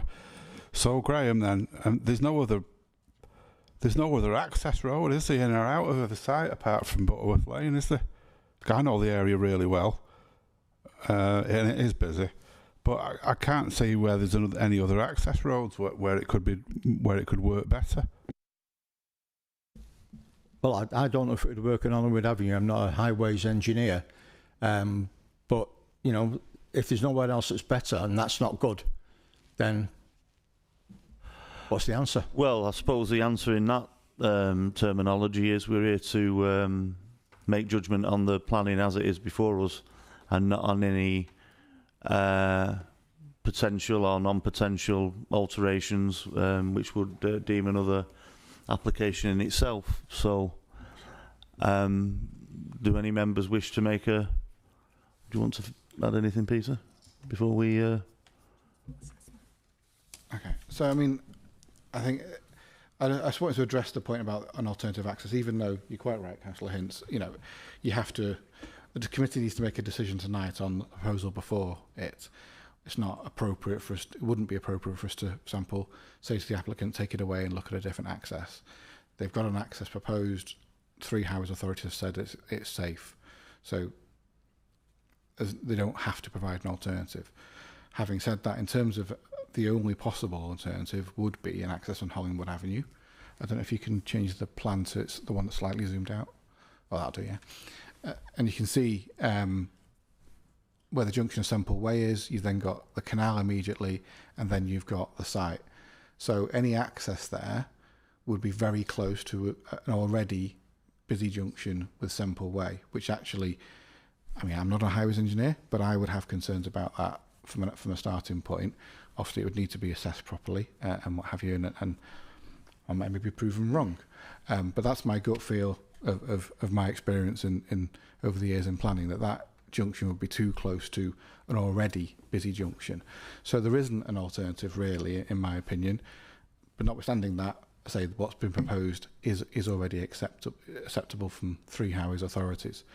I think in terms of the additional impact on the network and on traffic and what have you, I think just to put it in perspective, what we're talking about here, I think the peak figure was 86, which was higher than the AM peak, 86 movements per hour. So that's less than 1.5 cars per minute. And that's both ways, in and out of the site. So it's not even all going one way necessarily. Obviously, in the peak, there'll be more going in and what have you in the evening peak. So I think, we have to put that in perspective in terms of, yes, there are existing highways congestion challenges on the streets around this site, but the addition of this site would not make that significantly worse to the point that it is a reasonable reason for refusal. And would I also be in assuming that on the basis of the three bodies that have already said that it's suitable, any appeal would be weighted against that? Absolutely, and I would suggest highly likely to be awarded costs against the council because of three professional bodies saying it's safe. Councillor Harkness.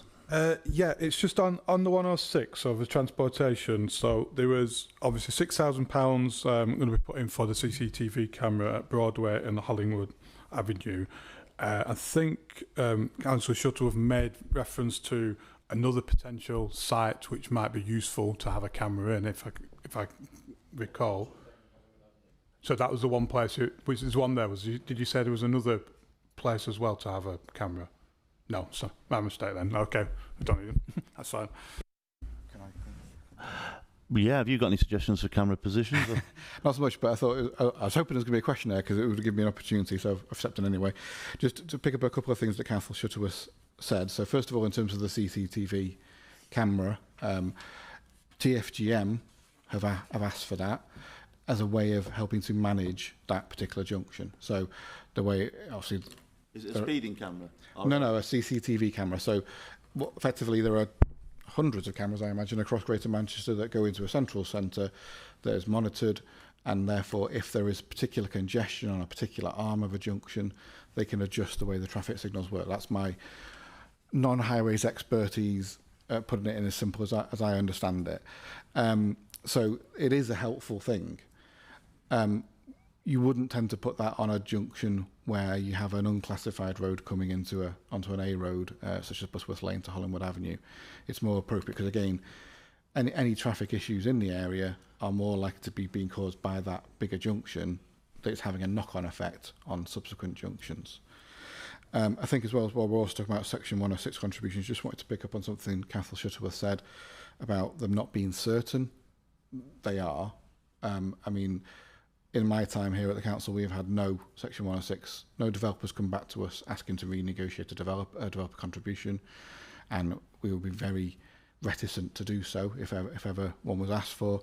But in this particular situation, because it's a council-owned site, what they've got permission for, if it's granted tonight, is what we as a council require is developed, and that includes the contributions being made.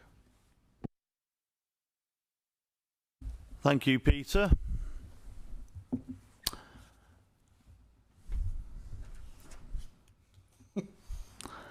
Do I have any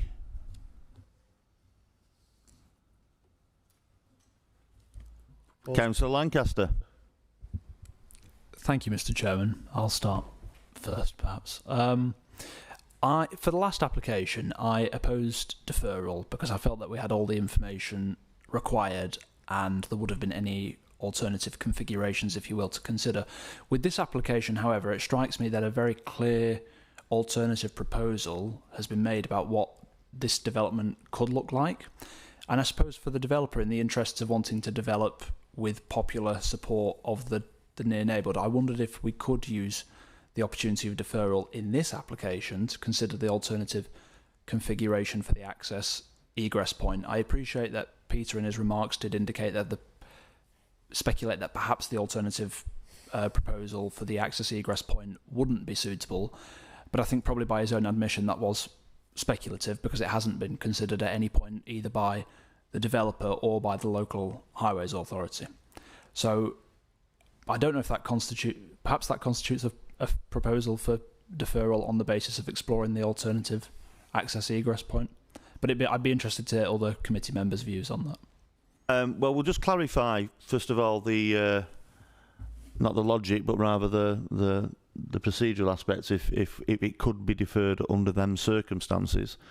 Peter? I would not recommend it, simply because we're coming back to the fact that there is a proposal before us that has been deemed acceptable by officers and experts in their field of highways. So it's not justifiable or reasonable to go back to the applicant and say, we're deferring this application, you need to go away and do quite expensive assessments to assess a junction they don't need to think about providing.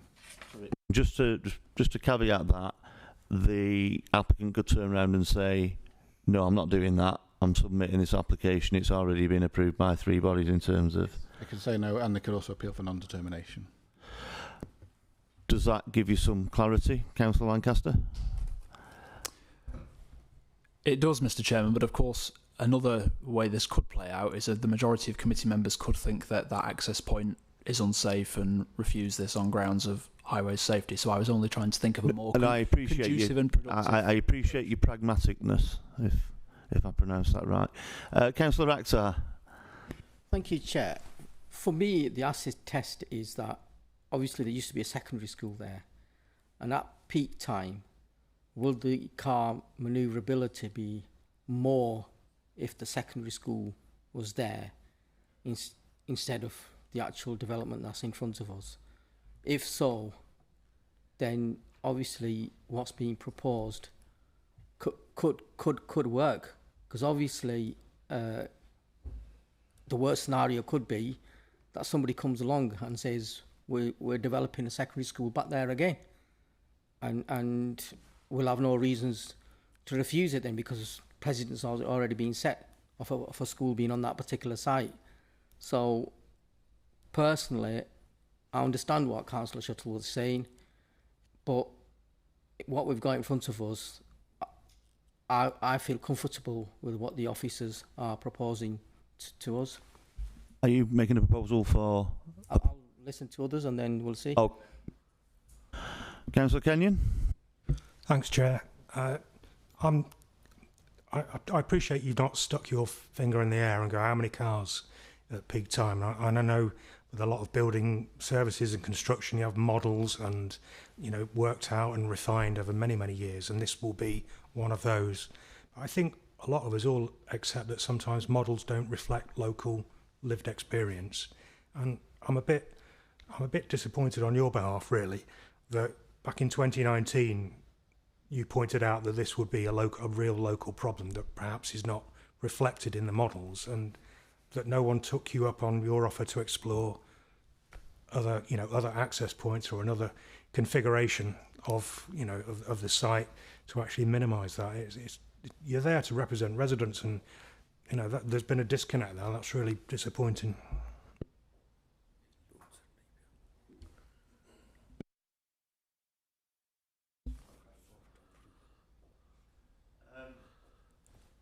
I mean, sorry, Chair. Yeah, no problem. I mean, I echo what Councillor Shuaib just mentioned earlier. There was a school there before, so there was that kind of traffic coming in, going out again. And if we don't go ahead with this, which is approved by you guys, I would move to approve this application. Do we get a seconder?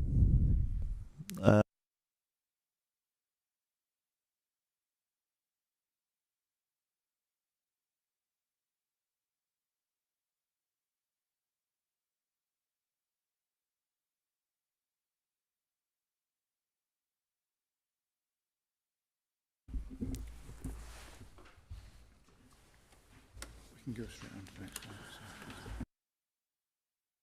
one. Now we move on to item 8, which was item 7. Ram Mill, Gordon Street, Chadderton.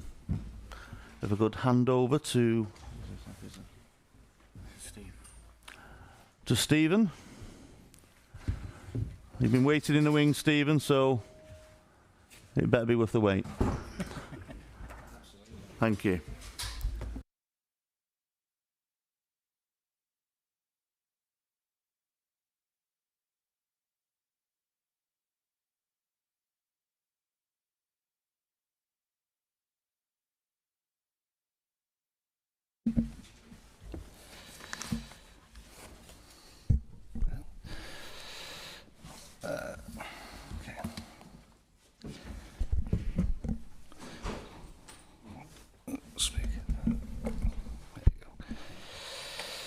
Good evening, members.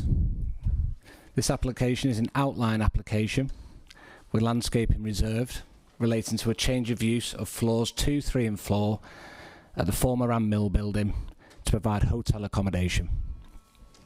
The proposal comprises 75 hotel bedrooms and 105 apart hotel units, with the apart hotel units incorporating dedicated flexible workspace together with associated common space and service areas. The apart hotel units are intended for short to medium stays and would operate as a single centrally managed hotel operation. The application is before members today because it constitutes a major development. Oh, I don't know what's happened there. This always happens to me. That's why we put you on last. Thank you. Okay, turning to the location plan. The site comprises a substantial multi-storey historic mill building located within the Green Gate Broadgate Business Employment Area, approximately 2 miles southwest of Oldham Town Centre.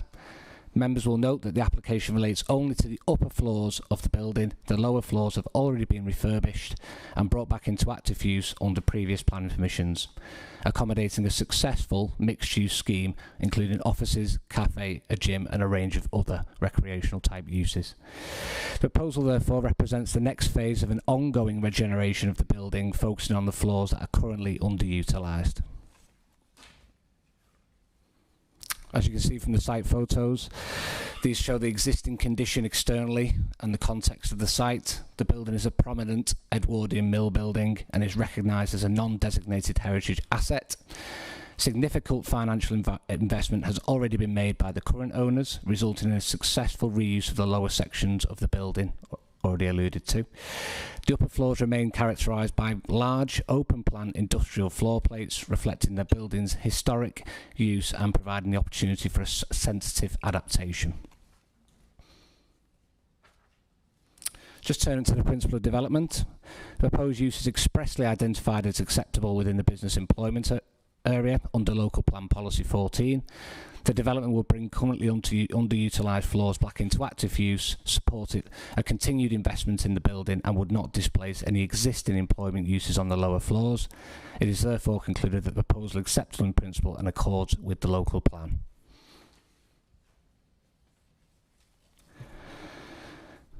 So this slide shows the internal layout of the building. As proposed, the existing floor plates are large open plan spaces with rectangular structural grid. The proposed layout introduces a central circulation corridor with accommodation arranged in a manner that responds to the structure of the building.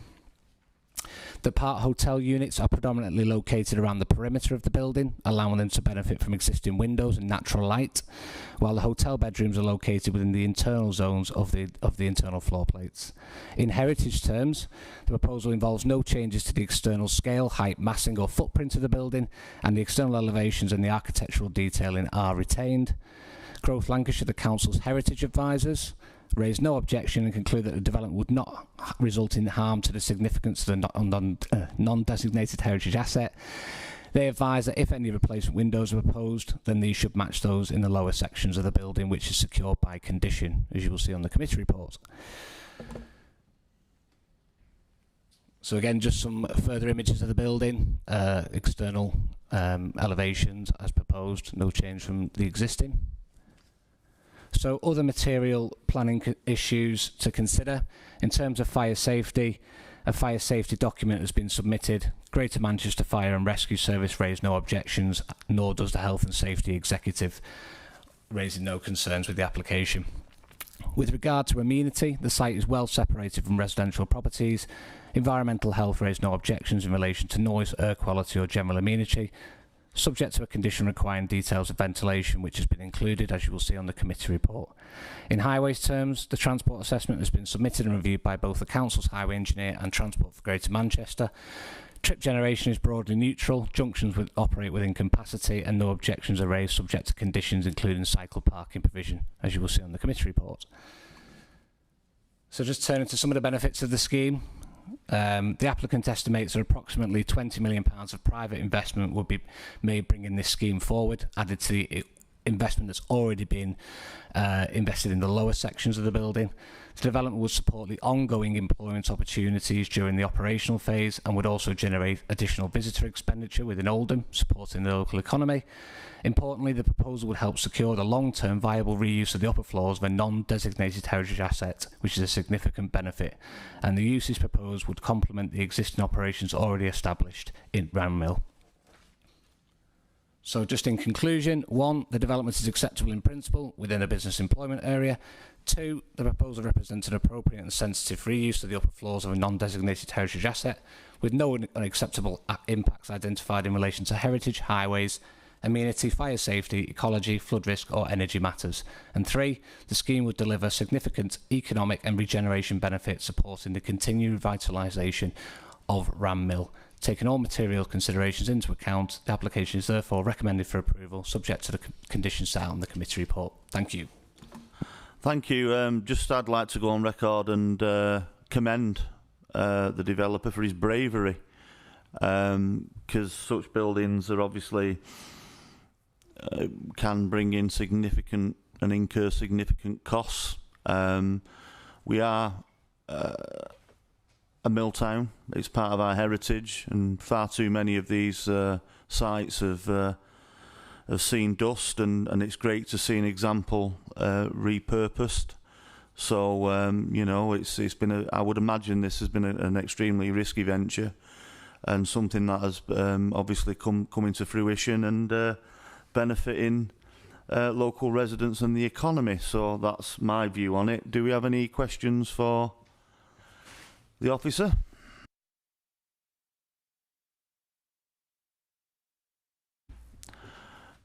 Do we have any internal debate amongst the floor? Well, I'd like to take this opportunity to recommend approval. Do I get a seconder? Second that. Not all at once. We'll go yourself. All in favour? Wonderful. Thank you. I'd like to end on a very, very positive one. Thanks for everyone. It's not the end, is it? No, I've got appeals and updates. Okay, we'll get the second half, and I'm confident. So we're moving on to Martin. Yep. Yeah, just as always, a quick update on the appeals. Yeah, that's fine. So it's just for noting, no decision required. You'll see from the report, we've had 2 decisions, both of which have been allowed, and that was relating to Asda at Greenfield Lane Shore and retrospective application for a hot road takeaway on Abbey Hills Road. And we've had 3 new appeals, so it's just for noting.